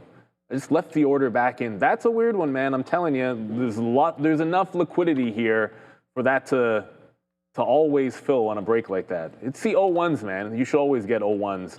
Even dollars are a good place for liquidity. You should always be able to find it. So the second time it went through 01 was the time that I actually took it. So we scalped in it before. Remember, everybody, hit that like and subscribe. Yeah. The non-subscribe number actually moves, so this thing works. Do it. It's 21.5% of you are not subscribed. Yeah. So hit that like, hit the subscribe. If you want to be in the chat, it's a subs-only chat. If you want to throw a symbol in there for us to talk about, then you got to do it in the chat. So make sure you hit that like and subscribe. We'll get to some of the smaller caps and others maybe, I think, a little bit later, because right now you're seeing the Nasdaq try to take out tops here. I'm going to say led by Google, but that's only because I haven't looked at any other ones. But we're still wicking that high. And if we can't break the high in the Nasdaq, eventually you could reverse this move. Like, I still have SMCI on here, got to watch Google here, because if I've said all day long, if you break trends, you've got to jump out. Not auto short, but when you break trends, and SMCI just did it again, so I'm going to get more short there. But if you break a trend, you've got to jump out of things. I didn't reverse trend breaks in yesterday's trade. I don't know that I want to on Google, because I felt that was only going to be a long today. But certainly, I just added the SMCI as well. But if we lose this trend line, bye-bye, everybody. We saw this happen yesterday, and it was nastiness. I should have just trusted thyself. Wow, AMD just collapsed. I'm sure you watch out for your Google, because AMD... It just broke back under 300. Right, I was going to say, because AMD right now is cracking lower, and it's not good right there. I misjudged where VWAP was at. I thought it was at 205. Like, I was just being an idiot right there. It was at 204.50s, and that's exactly where it went to. So that's where we should have got it. Anyways, it doesn't really matter. We don't have it there, but good recovery back to the downside. Like I said, if we don't break that, then we did want to watch out for 202 again. So bang, bang, bang, bang, bang, bang, bang, bang, bang, bang, bang, bang, to the downside. Obi mentioned Apple. We can have a quick look at that. 268. I mean, we love some Apple. This is the mega cap name that I bought the most recently here on Apple. It's basically not in the money, I don't think, since we bought it. I was like around 270 on that Google. I mean, not much of anything is in the money. No, not much of anything. Yesterday I did buy some Uber. It's a better name. I didn't check Uber out today, and it's down. So that's the only name I bought yesterday. Or did I buy another one? Uber and... Shorting this. That might have been it. I double check, but I know we talked about Uber yesterday, so I just was like, wow, that move just happened there. So I don't know if you guys like Uber in the chat at these values, but down here to $82. So we're getting it right back to some of these levels. I like the business. I think it continues to work, but I know that there are some headwinds as far as that is concerned. And then I do want to sell some more Palantir, but I do really like the stock, and I like Alex Karp and the business there. So, but yeah, obviously as we continue to worry sometimes about valuation in this market, Palantir will continue to get hit. So this is pretty barcoded right now. We do have housing starts in a minute. We do have Michigan consumer sentiment coming up. So who's over there? It's Andre. So at 10 o'clock, we got to get ready to throw to Adara. So she's ready to go. So we don't know if it's not going to move everything. No, it might not move anything, but something to look at. This feels like it's a distinctly different turn. So I'll show you, I'm only looking at two things. I'm going to show you both at once is the best way I can. So the lower high got put in SMCI, was adding only on the red candles on the way down, but I'm also looking at this trend break on Google. Like I know what I didn't do yesterday. I was unwilling to reverse in something that was a long. So these are only two stocks we're looking at right now, but this 300 is potentially holding underneath the trend. The only downside to this is it's almost 10 o'clock. So you might simultaneously get the number exactly when we're gonna have confirmation of what this candle is doing. So we've seen it spike before. If the initial spike is down, I wouldn't chase it. Ideally, it does like some kind of false break of 300 in that moment.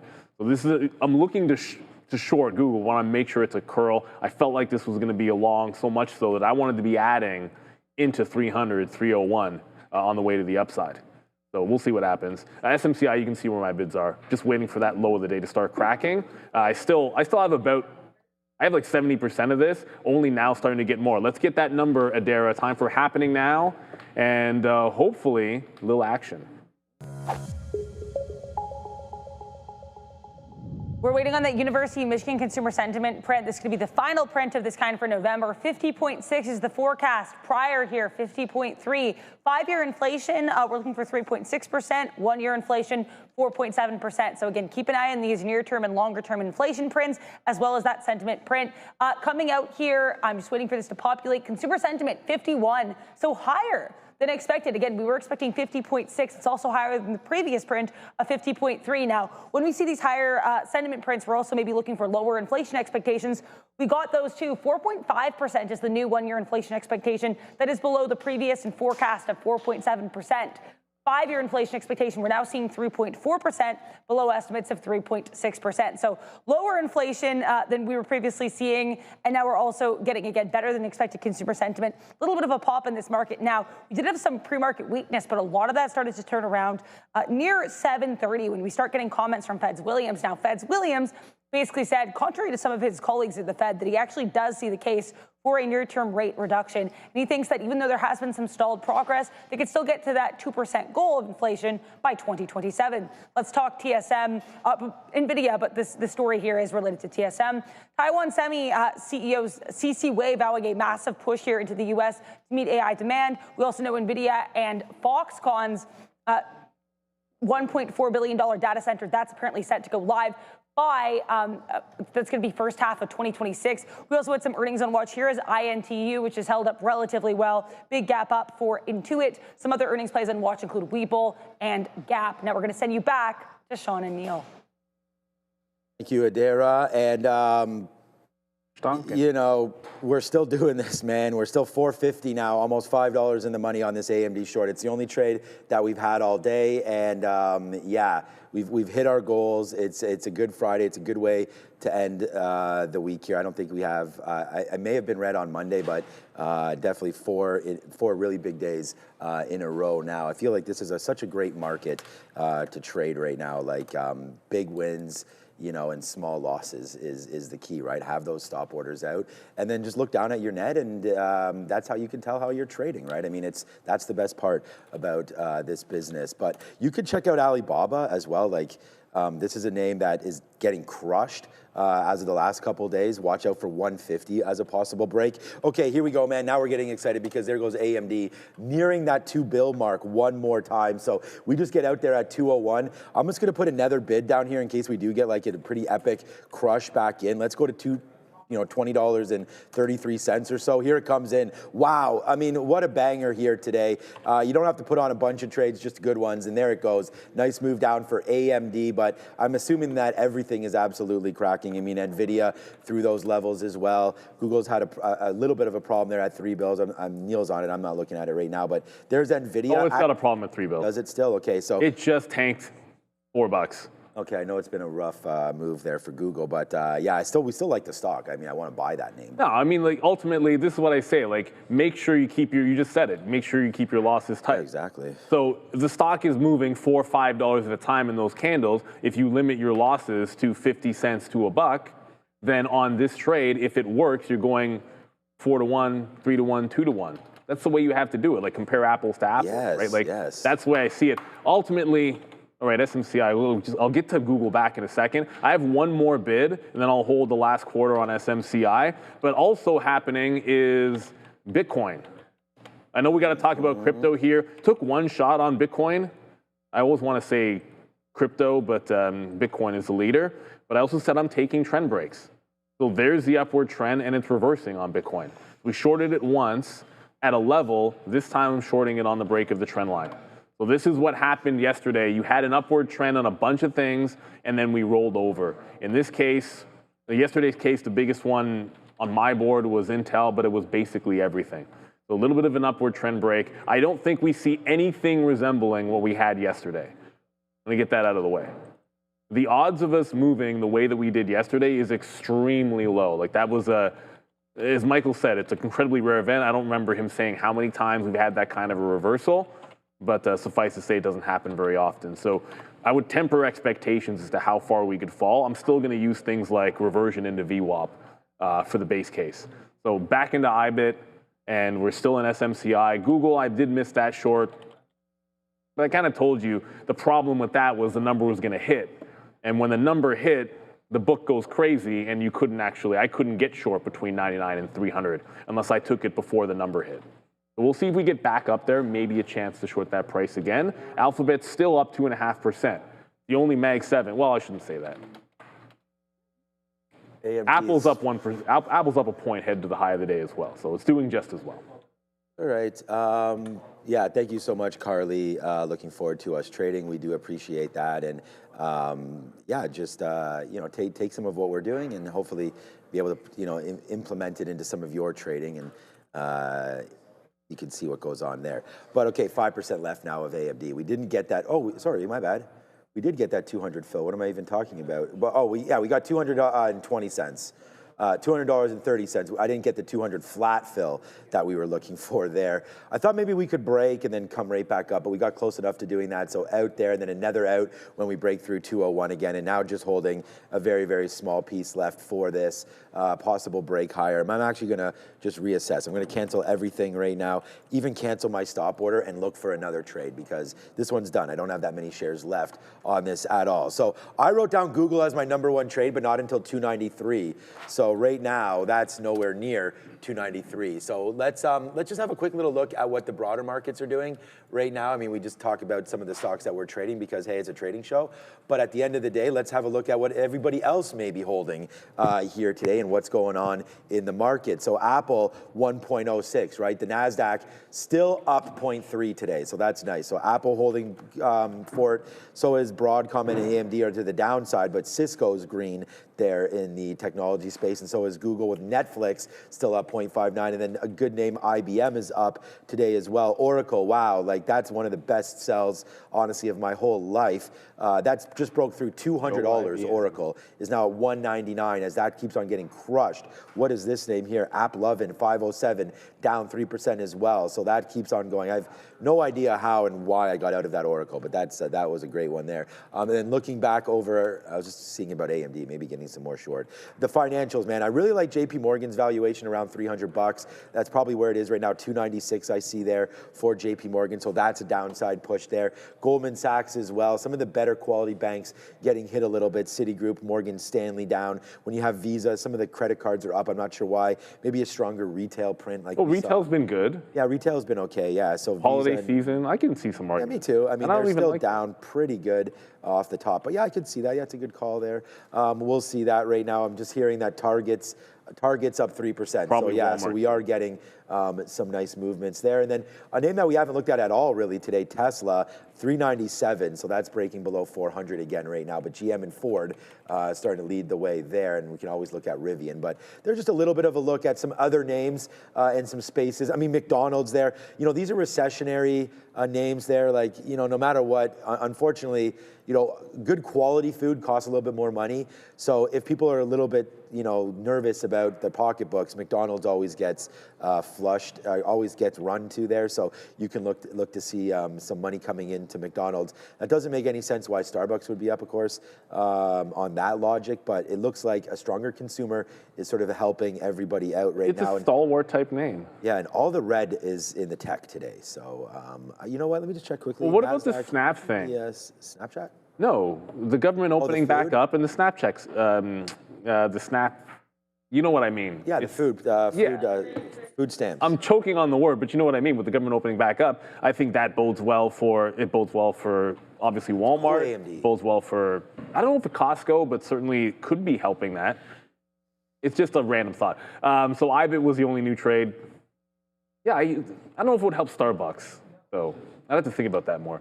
IBIT's the only new trade. Consolidation off the trend break, looking for the volume-weighted average price, but there are buyers at the pre-market high, and it's right where it supported before. So it's a kind of a tight window that needs to break down. So it's like a scalp in between 48, call it like 48.10 and 47.80.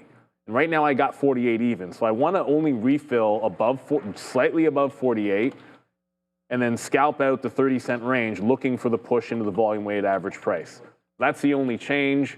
SMCI, which I'll just show you, doing kind of the same glide.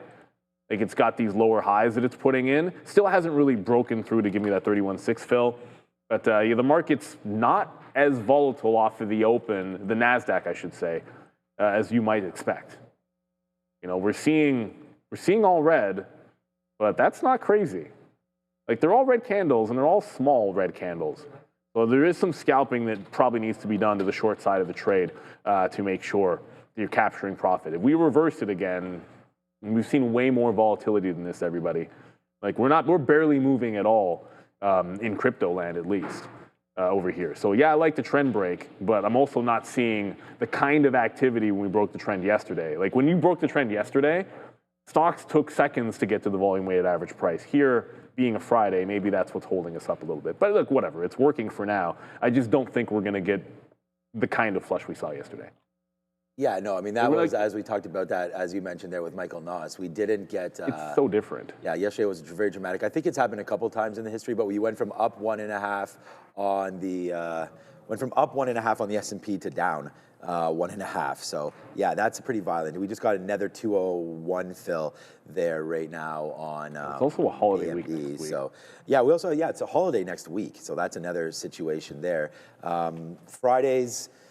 Wait a minute, Thursday is off and Friday is a half day? Is that what it is on Thanksgiving? Yeah, so I don't know if that's going to affect any of the markets at all, but you know, less of a week next week and everyone enjoys Thanksgiving and Thanksgiving travel often. Let's go AMD, man. I'm bidding $200 flat right now. Hopefully that can hit. This is a big trade for me today.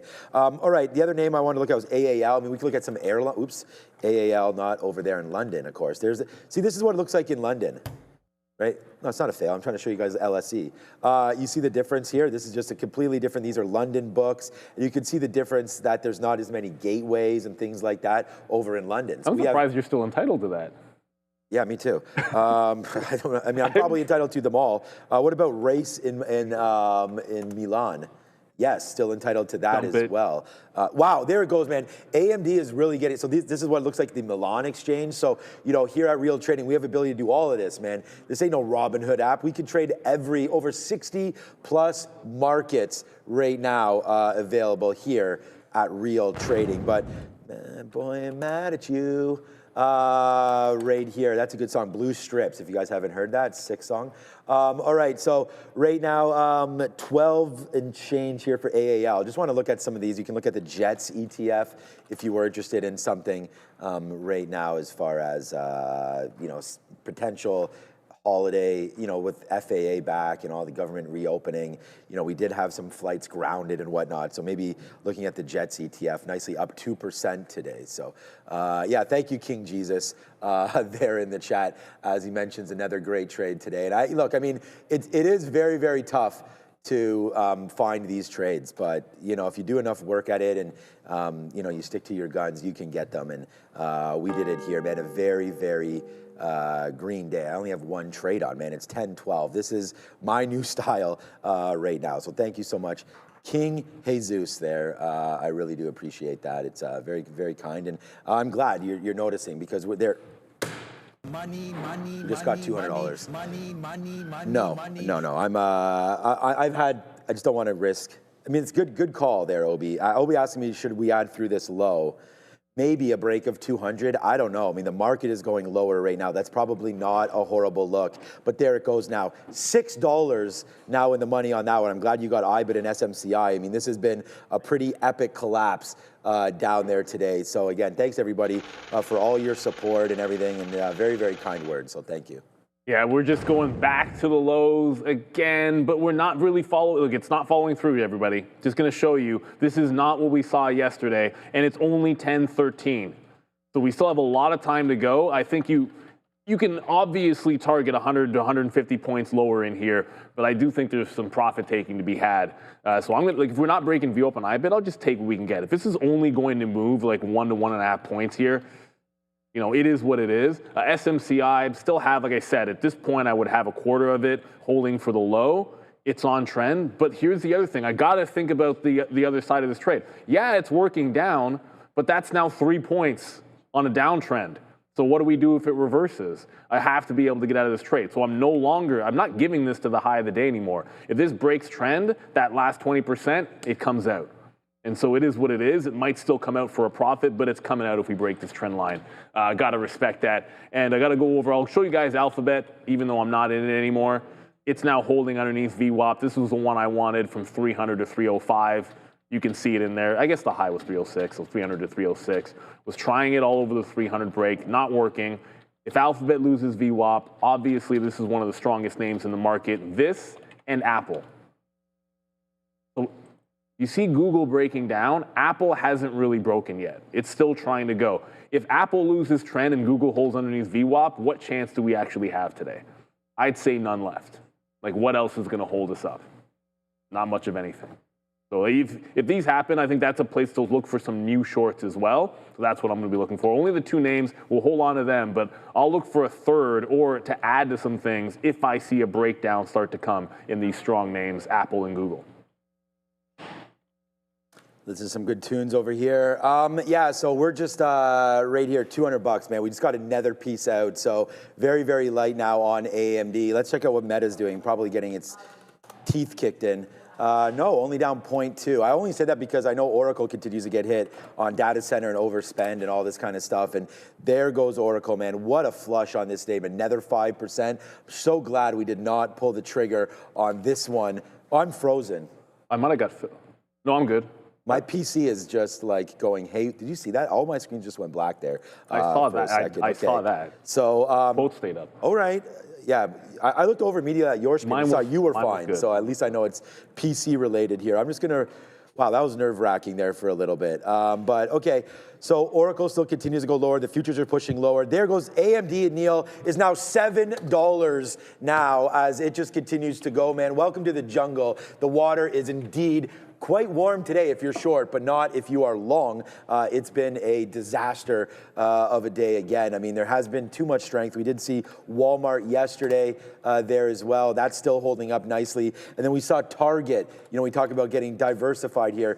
Target yesterday got crushed, as many names did, of course. And it doesn't look like it's any better here today. But there goes Target. Boom, right there, up 3 and a bit percentage points. So take that.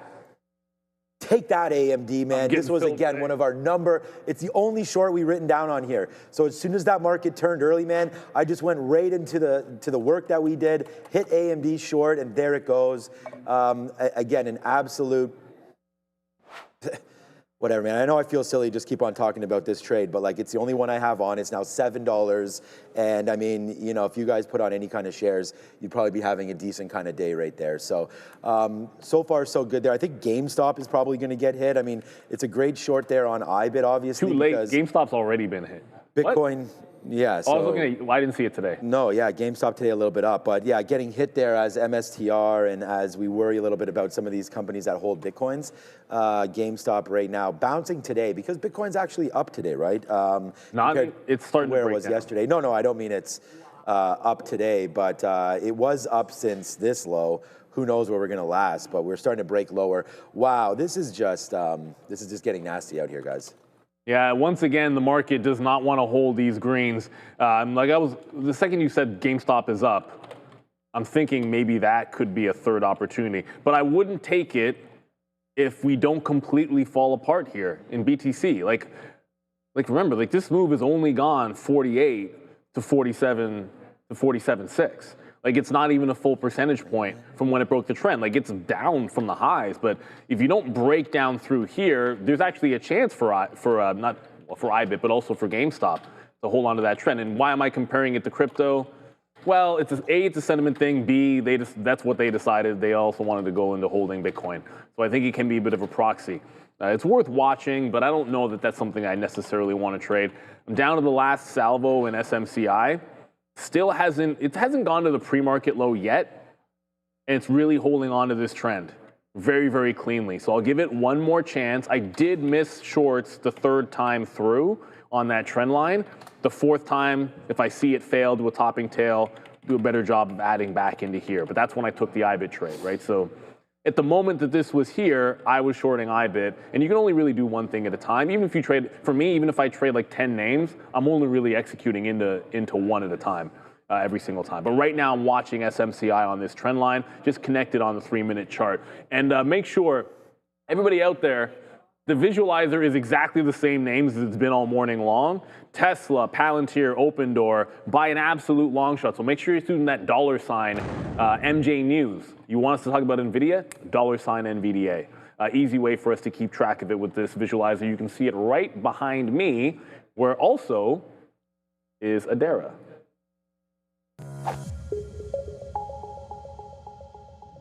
It's small cap time. Let's start here, guys, with MNDR Mobile Health Network Solutions. This company announcing a memorandum of understanding that they signed with a company or a group called PP Grid for the acquisition of PPG project companies that own and are developing, I guess, a specific type of AI-optimized data center in Malaysia. So again, data center-related catalyst MOU. Good look there for MNDR. Let's talk about VVE.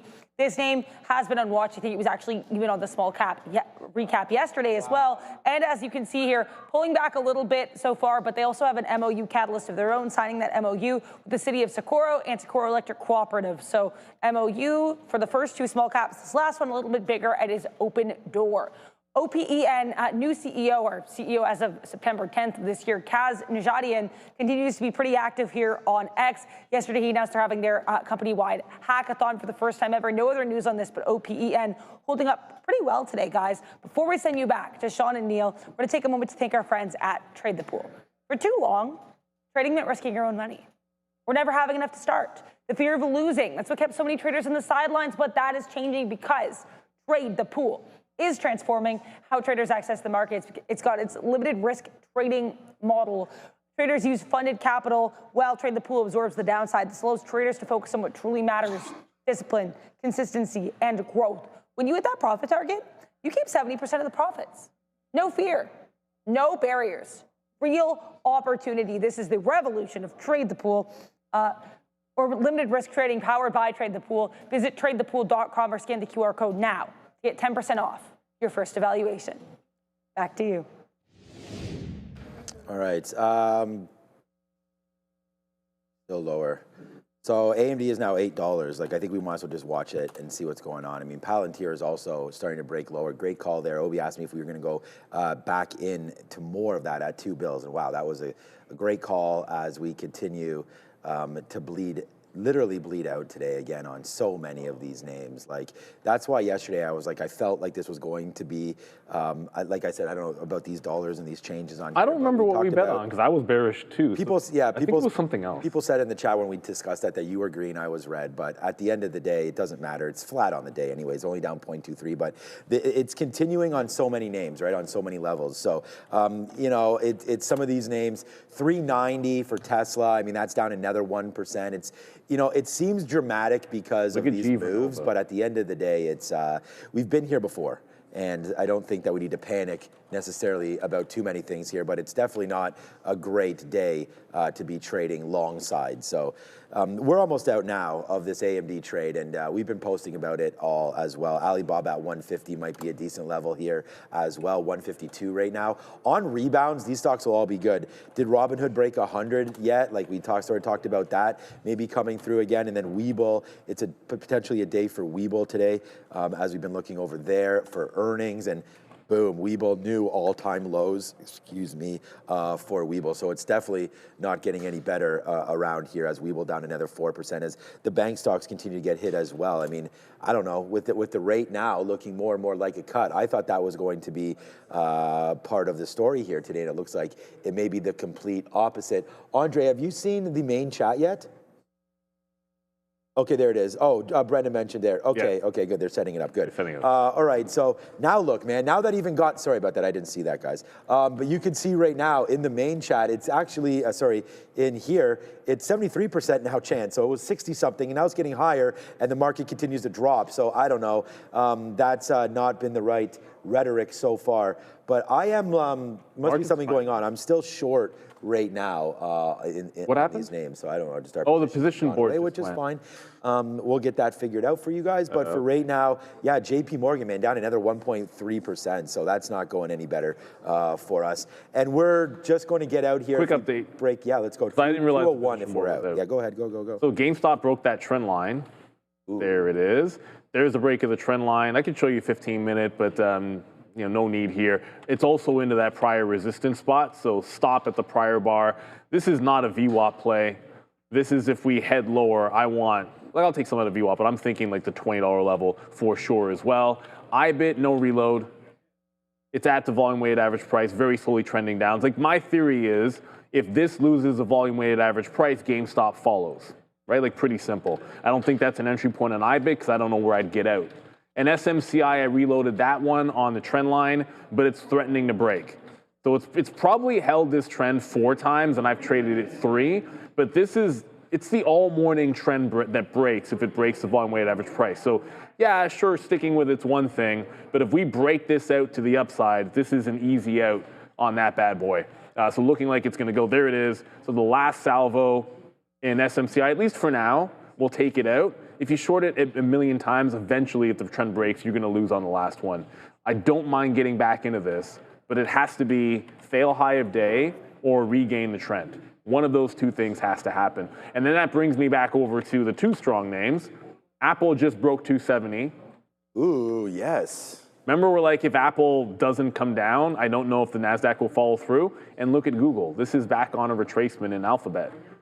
So Alphabet all of a sudden holding the volume weighted average price. This was the only name that I was looking for the long. I think they're set up. Yeah, so I saw us tweet this out or post this on Instagram. It's up on my Instagram as well. This is one of the better funny moments here that we had on the show. And I want to thank Ramin and Fabian and Andre and whoever put this together. But listen to the audio here. It's actually, I hope we can hear it in our ear. Do we hear it? What? Oh, come on now. Whoa, hold on a second. I'm nice to this cockroaches. Do not wear an Apple Watch on your wrist when you're being a fashionista. That's forbidden. If you really want to go to hell because you happen to have your Apple Watch, do not do that. Only when you're working out is permitted. The going to hell might be a little harsh on that one. You lose your soul and you go to hell. I'd like to say thank you to Kevin O'Leary, but no. Yeah. Lose your soul is like, that's what. Yeah, that was really funny. Like, he doubled down on that. When we had Kevin in there, and I was like, whoa, and you were like, whoa. No, but my whole thing was in the moment, but you literally go to the gym every single day. So he said only if you're going to, but like, you were going to the gym. Oh, no, and I know, I told him exactly. That. No, I said, I mean, that's why I told him. I said, like, for everyone that doesn't know, if you're only hearing that part of the clip. That's why I didn't know we were going to play it immediately like that. I would have liked to build the clip up a little bit, but there it goes. For those of you that were on, we'd love to have Kevin back on. Maybe I'll message today and see if we can. You guys want Kevin O'Leary back on? Oddly enough, my daughter's favorite, like if you look at the clips that we have, just like when we do like short video, well, obviously, because it's like a meme. We haven't done any like meme stuff. Yeah. A lot of people were doing that whole like convert to baby thing. So there's a bunch of them on YouTube. Yeah, I know. Yeah. It was a good look.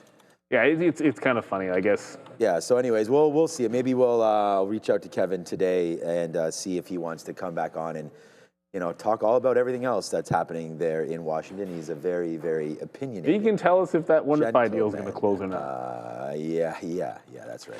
He'll tell you everything about WonderFi. But yeah, there it is, man. AMD rarely at the day's low.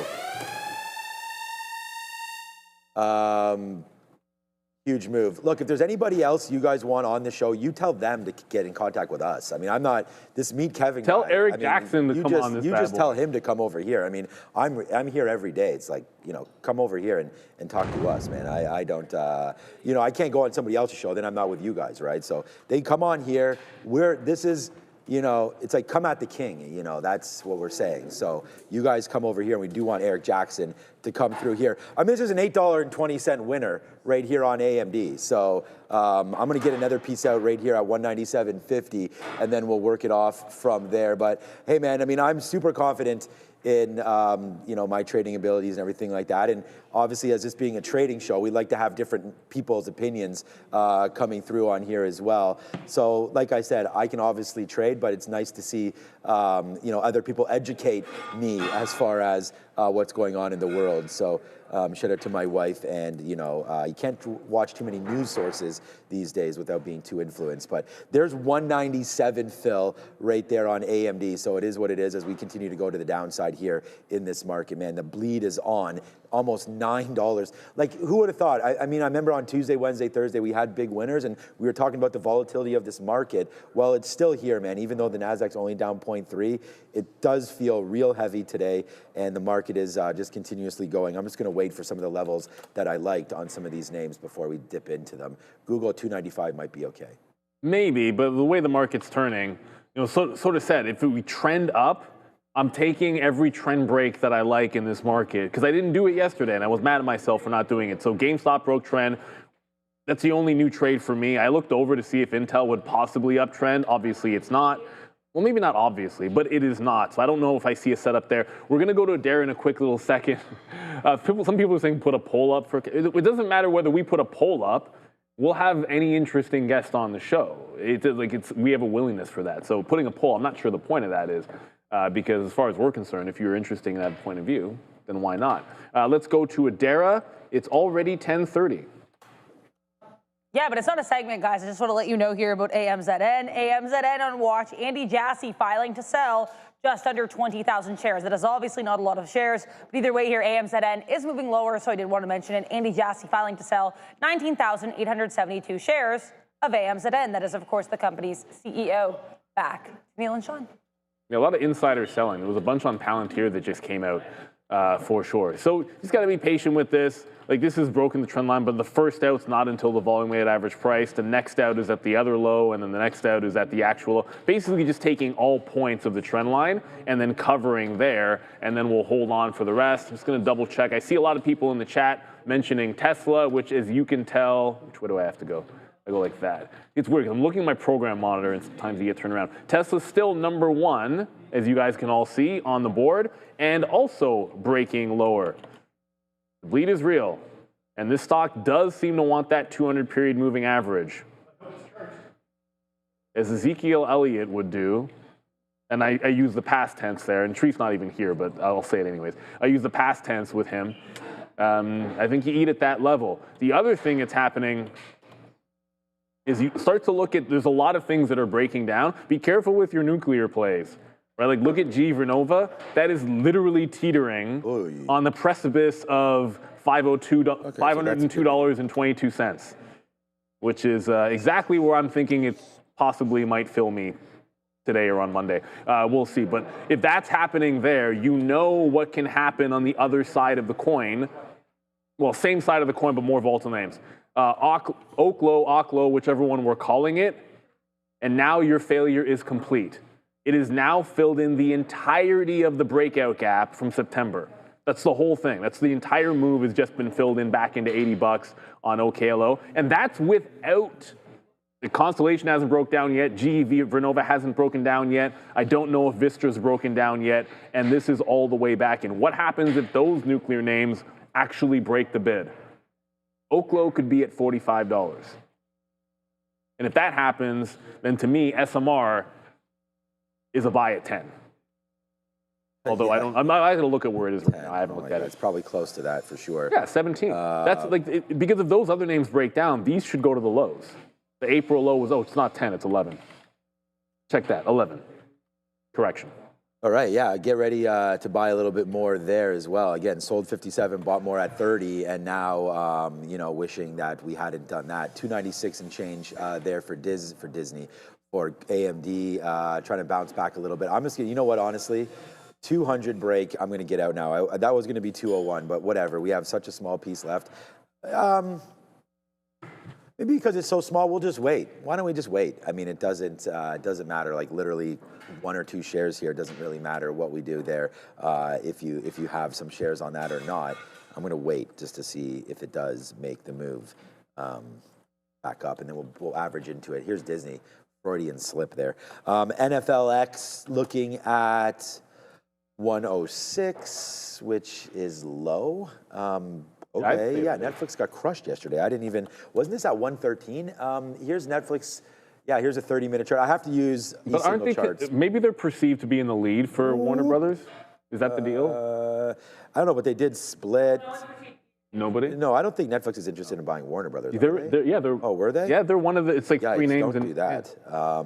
I think that could be weighing on it a little bit, though. Maybe, but that $100 level could be key, man. That's going to be $1,000 again on Netflix. And if we're going to look at right here as a daily chart on Netflix, if we want to go to Adara, let's just go to Adara because I can't hear anything she's saying. So 104 coming in right there.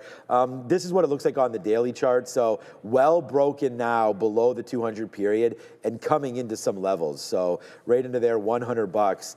It should be a buy zone for Netflix.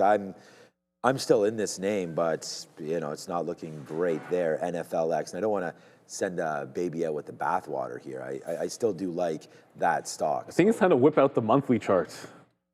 I think that's what you do sometimes. You whip out the monthly chart, pick the names that you like, because we say this all the time, when the market's going down, and if we do have an actual curl here, let's actually pull up at least a daily chart. We'll get to a monthly in a second. If we're really going to do some kind of a bigger dip in the Qs, let's say we get all the way back to 540, that's a great level. What are the things and where? Like, am I buying I'm always buying, if I don't like the index at the 200 period moving average, then I don't like the index. So I know I'm buying the index at the 200, but you got to go out for that shopping list. Like, I don't even expect, like I bought at IBM yesterday a little bit. I have a bit on GE Vernova, a bunch of other things I'm looking for way lower. How was IBM not broken? Oh, IBM's up today. All right, that's a bad assumption on my part. I actually assumed IBM would be breaking down and I'd be out of the money on the buy yesterday, but it's a long-term buy. So I like IBM. I'm gonna like it. I already know the prices because I like the 50 and the 200 period moving average. But other names like Meta, I don't really love this thing at any particular price. I just like the valuation. So I'm just gonna look to buy it quarterly. And if I still like the valuation the next quarter, then I do a dip buy after earnings. And if I like the valuation after the next quarter, I do a dip buy after earnings. Or maybe it just hits the April low. That's the approach I have for those. But some other names, I'm just going to buy them at the 200 period moving average and set it and forget it. Because usually these moves aren't, you don't get an 08 very often. You don't get a dot-com bubble burst. More often than not, you should be doing your standard dip buying, and it works out for you. We got a super chat in here from Chris. I don't have the page up. Let's see if you can get it up faster than I can. Oh, you can't. Boom. Faster, Andre. Chris Landrum, 83.45. Amazon looking to swing at these levels, bounce on the daily. Maybe this is this the earnings low, maybe? I think this would be the earnings support level on Amazon. Close. close. I mean, where it's held on the first earnings, like back in August, was 211, 210, and the 200-period moving average. So yeah, it's in that zone, but it's really been 210, 211 that's held. I can't really argue with it. Like I'm not saying I'm a buyer down here, because I bought this level. Like Amazon, I already did my buy for the end of the year. Like I bought this here, and I won't buy it again until next year. I'll let it break down even further. But 215 to 210 does look like a reasonable level. Continuing flush as, yeah, the floodgates just opened up on the future just now. So we got to go back over to the Qs for everybody. This just happened. You just floodgates opened up on the Qs. Finally starting to get out on GME, but it's about patience with this. Like it's not. Goes here, it goes here, it goes here. And if this is happening to the futures, and if this is happening to IBIT, like IBIT's finally starting to break down, then GME should hit all those targets. Right? It's not going to hold up if crypto's going down. All right, nearly $10 now on AMD. Good talk by Neil there, but here it is right here. Yeah, I don't know what's up, Jack Bupkis, right now with Boeing, because Boeing is getting crushed. I bought some at $2. So as what you were saying, in the wake of good news, Boeing still does not make any money. So this name continues to get hit lower and lower. That was one that I bought recently. Apple and Boeing, I think, and Baba are the three that I dipped into at these levels, which I'm completely fine with. But now the Nasdaq's down 0.73, and there goes advanced micro devices. And what you could do to help yourself with all of this is scan that QR code right there. I actually got to get that thing off the screen. Let me get rid of it. There it goes. Yeah, scan this QR code right there and grab your first free month free here on eSignal. That's right, we are waiving freeze. Trade smarter, not harder. Use those 5-second charts, those monthly charts, upgrade, analyze, strategize, capitalize. This platform has it all, man. Back testing, all these hot lists that Neil and I talked about, all these preset scans that you can use. You can put your own data in there, your own parameters in to get that back testing, get that scanning going as well. And it's all the global markets at your fingertips. So you want to check out SoftBank, you want to trade some of that blue ocean, you want to do whatever you want to with eSignal platform. It's entitlement based. So if you want a certain, market, get these guys, great customer service. Also a big repository of algos and whatnot that you can input into your charts to help you. I know Joe's working on something like that for himself, and those are all available for free as well on eSignal. So scan that QR code right there. We want to thank them. And we had ICE, Mark from Intercontinental Exchange there visit yesterday, and that is eSignal is one of their products. So we want to thank them for visiting yesterday, and thank you to Mark for bringing all of those donuts, which I didn't have any. I broke off half of one of those cookies, which were pretty good there yesterday. I had a score yesterday. Oh, that's what that was, score. Yeah. Good one. Okay, so. My daughter didn't like it, so I got to eat it. Okay, good one. She took a bite and she's like, I don't like this, Daddy. I'm like, okay. Well, that's a shame, sweetheart. Picky. Here we go, 196, like just making moves now. There it is, man, $10 now to the downside here for advanced micro devices. Hey, man, it's one trade, and it's just a monster one here today. So should have hit that 200 short with all you guys, but I didn't, and whatever, man. We just rest on our laurels here. Now it's more than 10 as we continue to go lower and lower and lower and looking for some more opportunities. I mean, even Palantir breaking 150.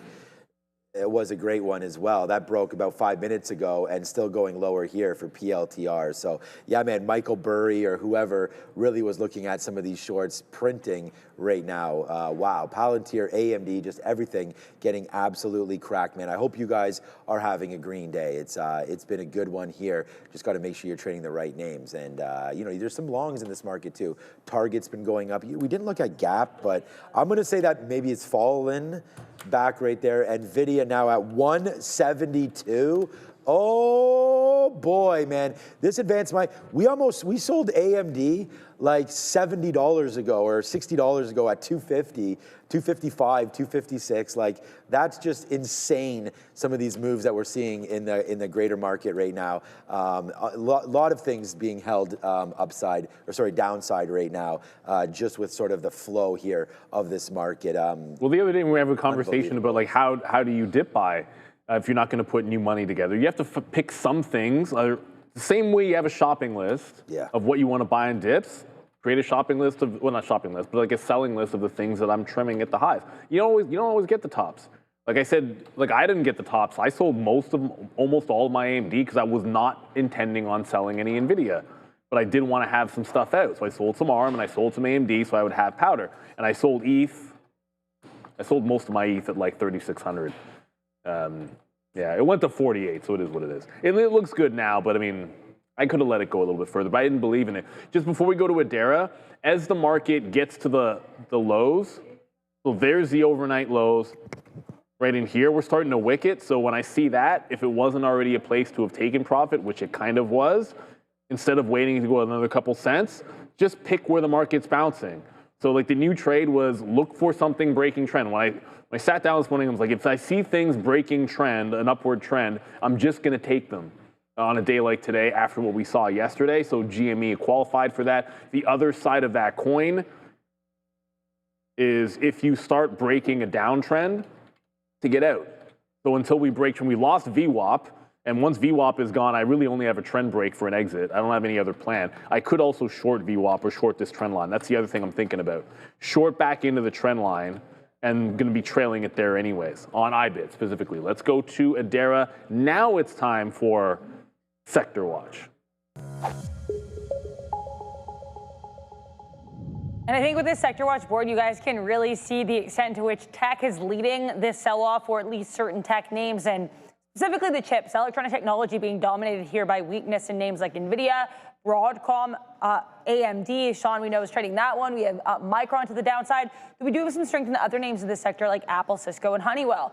Go to tech services. You're starting to see some of these more software type plays and cybersecurity that are really weak. Oracle, AppLovin. We have Palo Alto Networks selling off for the second day in a row on earnings day 2. CrowdStrike also weak here as well. And Palantir, though, again, names like Google, Intuit on day 1 earnings, and Accenture are going to be a little bit stronger. So it's kind of a mixed look here when it comes to these tech names, though the ones that are selling off are certainly selling aggressively. Health tech, though, having a great day. Eli Lilly actually becoming the first healthcare name ever to surpass a $1 trillion market cap. So great look for LLY. The other names in the sector are also strong. Consumer durables, grain, consumer services strong, health services, distribution, process industries, transportation, with the exception of Uber and DoorDash doing pretty well. And then producer manufacturing, another sector where we see some of this tech-related weakness. We've got some selling here in LRCX and AMAT. Utilities a bit weaker as well, but then retail trade actually having a pretty good day with the exceptions of Amazon and Walmart. So mixed bag, but tech selling really seems to be leading a lot of this market because a lot of these other sectors aren't looking too bad today. Back to you. Eli Lilly, 1 trillion. How did we miss that? Hell yeah. Yeah, it's wild. I feel like I would have paid more. It's weird because when the market's going, my brain is sort of hot wired to, like, when the market's going down, I'm not really focused on like the good stocks. Like I don't really pay attention to as much as I should to like a Walmart or a Caterpillar or an Eli Lilly, because you're looking at all the other stuff. I'm like, oh, where's ARM at? Is it my dip buy zone? No, not yet. That's the kind of thing I'm thinking about. But a little bit of a spike up. There was just a buyer at 47 even, which is kind of weird because it doesn't actually line up with this incredibly significant price on IBIT, but a big buy off the 47 level. The thing about this is I'm kind of proxying the short of it anyways with GameStop. But the other thing is on any pops, there's a new thing that I'm looking at, and it's just look at the respect of the volume weighted average price on Intel. So during lunchtime when it slows down, that's a good place to look for like reloads in the short. Like something that's been respecting VWAP the whole way, and you can take it. It's like VWAP for 1 point down for sure. And Ozan, all I was saying is when the market's weak, like I'm not usually, my brain isn't, hey, look at all the things I can point to that are strong in my portfolio. So I didn't even notice Eli Lilly in the 1 trillion mark. You know, I probably couldn't even tell you where Caterpillar's at today, because my brain is not thinking, hey, let's be happy about what's working in my long term. When the market's weak, I'm thinking about, is there anything I need to get out of or trim that I haven't done so already? Is there anything that's getting to dip buy levels? I'm always looking to the next, man. Like, what is the next? What are the next? It's about making that decision. And so when I was looking at that, my thoughts went to ARM. And it's not at a level yet. It needs to break 125. This is where it's at, 100 to 105 on ARM. If I can see something along those lines, I'm going to throw some stink bids. I'm just thinking about what if this gets a heck of a lot worse, right? Like, what are the things on my list? I sold some ARM, I said, in front of 180. I want to get back into those shares. I don't want to completely miss the opportunity, obviously, but I'm still thinking a little bit lower, right? Like, it's it's all for naught if you don't actually get back in, you know. Yeah, that's the thing, right? So that's we're trying to pick some levels, and yeah, maybe a little early, but we might have just turned a little bit there, so that's nice. The Nasdaq's not getting hit that much, but yeah, I knew all about Lilly, man. We were, you know, I'm pretty decently in this name, so we were watching it yesterday, and I was like, oh my god! Every time we open up this little tracker here, I'm always kind of like taking a little peek, and we always see, I knew immediately where it was there. So yeah, good strength happening in this space for sure right now. I mean, look at health technology, man. J&J 52-week highs, AbbVie up 3%, Merck up 3%. Like all these names starting to go again here today. Even Pfizer trying to catch a bid now, $25. So that's a good level there for Pfizer. We can look at that on a daily chart as well. Danaher, a lot of names starting to go in the health side of things. And you know, I'm into XP. I mean, I've been talking about XPI My wife owns that. for a very, very long time. The Oracle is still 196, man. It's getting absolutely destroyed right now. So I'm glad I didn't step in yesterday to do anything with that. But Nvidia 3%, Broadcom, Meta, Palantir 3%, not good. There's the health services sector, UNH. I'm in Oscar. You guys know that. Humana, I don't know. We don't really. These are. Is that in Russell? Oscar? Probably. I don't know. It's very, very small cap name. But it might be an upweight at the end of the year. Maybe it's an upweight, yeah. Some utility names here. You know, this is where you go to get that dividend, but not too good today. Vistra Energy down, not good. There's our Constellation. We had mentioned that yesterday as it being nicely up, and then today back down for Constellation, so that's not good. But if you, again, wanted to get some higher quality names, I don't think there's anything wrong with that name in this space for sure. We are going to get out 199.50 of our last 1%. There in AMD, so I'm not even looking over at it. We talked about consumer services before as well. And then here's the non-discretionary names, like, again, dividends. And if you're looking at a weak US dollar, right, so a lot of these names are international names. So they can, you know, bring money back into a weak US dollar. So Procter & Gamble, Coke, Pepsi, all nicely up. Nike again. These big multinational names starting to go upside, and they're not tech related. So they're not spending any money into a pit right now like other names are. But yeah, that's good. So this is why, like, sometimes I look over and I always say to you guys, like, I own 30 or 40 names, and it's good to be diversified when stuff like this happens, and have been getting more into the SPY and the Nasdaq. I think my next buy though would be SPY, not Nasdaq. And you know, if you look at the daily chart here, we've broken below the 50-period moving average, and just waiting to see how low can we go. That's 610. We talked about this, I think it was either with Brian or maybe Adair and I did it yesterday, but there still is a little bit of movement to come here. Oh yeah, we looked at it at, it was the Japan carry trade, which was August of 24. Yeah, we looked at the move that had about 7 or 8% downside, and there was some talk about that's what carried us yesterday down a little bit. So we'll have to wait to see if 600 to 620, which is about 5 or 6 more % down on the ES, I think, gives me a buy zone there. So we'll look to get some more indexes into the account moving very, very soon. Yeah, waiting for that like big time rug pull that happens in a capitulated bottom. So, you know, the Nasdaq being down 2.5 yesterday and relatively flat today, not name wise, but index wise, I think we're not seeing that huge flush that maybe many thought, but it is too much pain depending on the names that you're in. So what goes up does come down. So all of August and from August to November, pretty much all those profits are wiped out. And in those stocks that have absolutely no earnings, man, you're all the way back, like almost back in through April lows now. So, all right, we have, it's 10:50, so 10 more minutes left in our show, but that means it's time for Adara. It used to be Money Talks. I'm not sure what it is now, but it still is. It still is. So there we go. Money Talks with Adara. I can confirm we will still be talking about money and like what a look for here for this US dollar. Higher highs, higher lows continuing. I've talked a lot about that September 17th bounce, which is, of course, the day of the FOMC meeting in September. Continuing to push higher, and we had a little bit of that double top yesterday. Let's see if we can continue to push above that. We're nicely holding above 100s here, but can we continue this move up? Only time will tell, and it is worth noting, as talked about this uptrend being very specific here for the US dollar. We'll have a couple days of selling, a couple days of buying, a couple days of selling. So even if you do get a couple days of weakness here, this DXY does seem to be able to recover relatively quickly from a technical standpoint at the very least.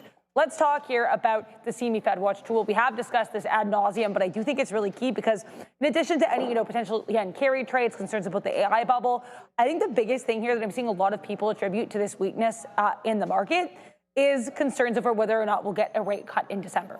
Because initially this seemed 100% guaranteed. Then we started seeing Fed Chair Powell, of course, literally at the October FOMC meeting during the conference saying he wasn't quite sure and he certainly didn't think it should be guaranteed or assumed. Then we had some more Fed speakers saying they also weren't 100% in the camp of the December rate cut. But today we get one Fed member speaking positively about it, Feds Williams, and all of a sudden we go from like a 30% chance of that cut to a 73.3% chance of the cut. It is worth noting only Williams and Myron are this kind of level of dovish as of right now, so there are still hawkish Feds which outnumber these doves, and they're going to have to put it to a vote. So we'll have to wait and see, not to burst anyone's bubble of excitement, but I think that is still worth remembering. Either way here, as it stands right now, roughly 75% of participants, 3/4, think we're going to get that cut. Let's see if that comes to fruition and how much this Fed Watch tool changes in the meantime.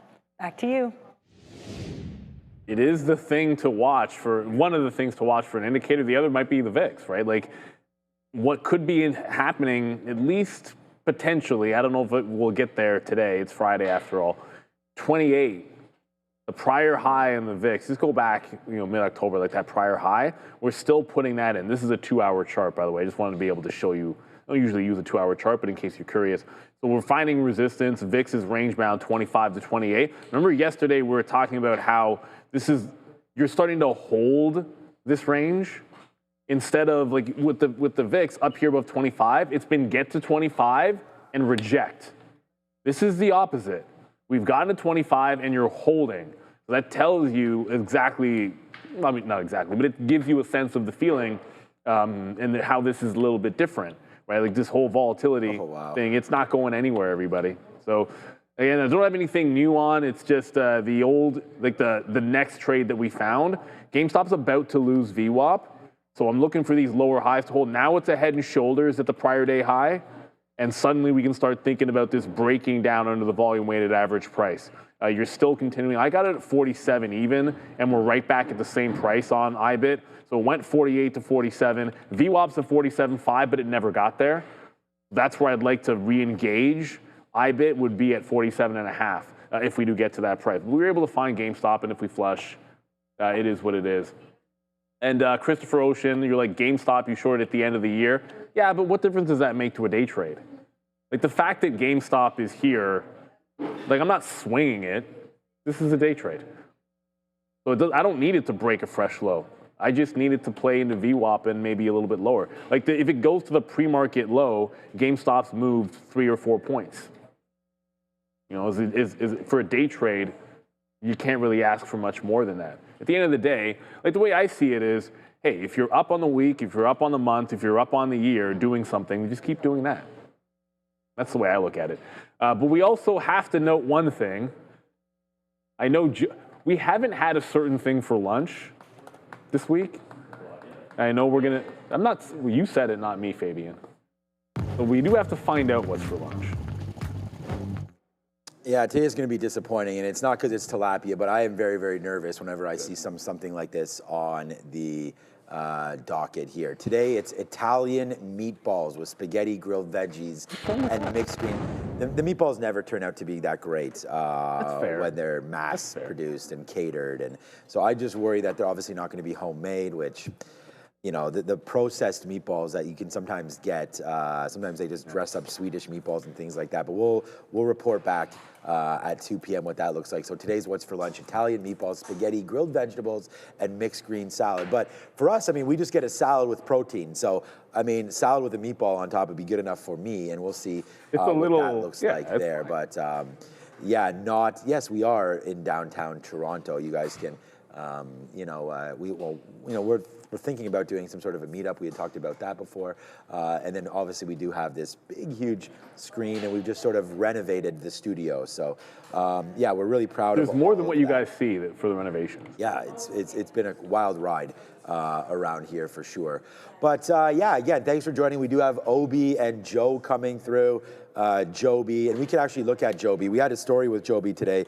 Them and Archer stealing each other's each other's employees apparently, and yada, yada, yada, yada, yada. IP. So there it is, Joby downside there today, but that's Joe plus Obi. So you are getting those guys very, very soon live, and as they get ready to rock and roll. I know Obi's been having a good morning. He'll talk to you guys about that. But yeah, it's been a green one today. I only have one trade on, which is absolutely, this is the first time ever in the history of Trader TV Live that I've just had one trade on, and it's honestly, it's just because it made the day, and I could have shorted that 200 break. That was probably right, getting more there. Then my stop out is literally right here at 199.50. That could have been a reload if I wasn't so conservative. So that would be something for me to consider now as a potential short reload right there. But look at the 50-period moving average coming back in as well. So yeah, it's just been good. 2.5 minutes left. Join us again at 2 for Neil and I,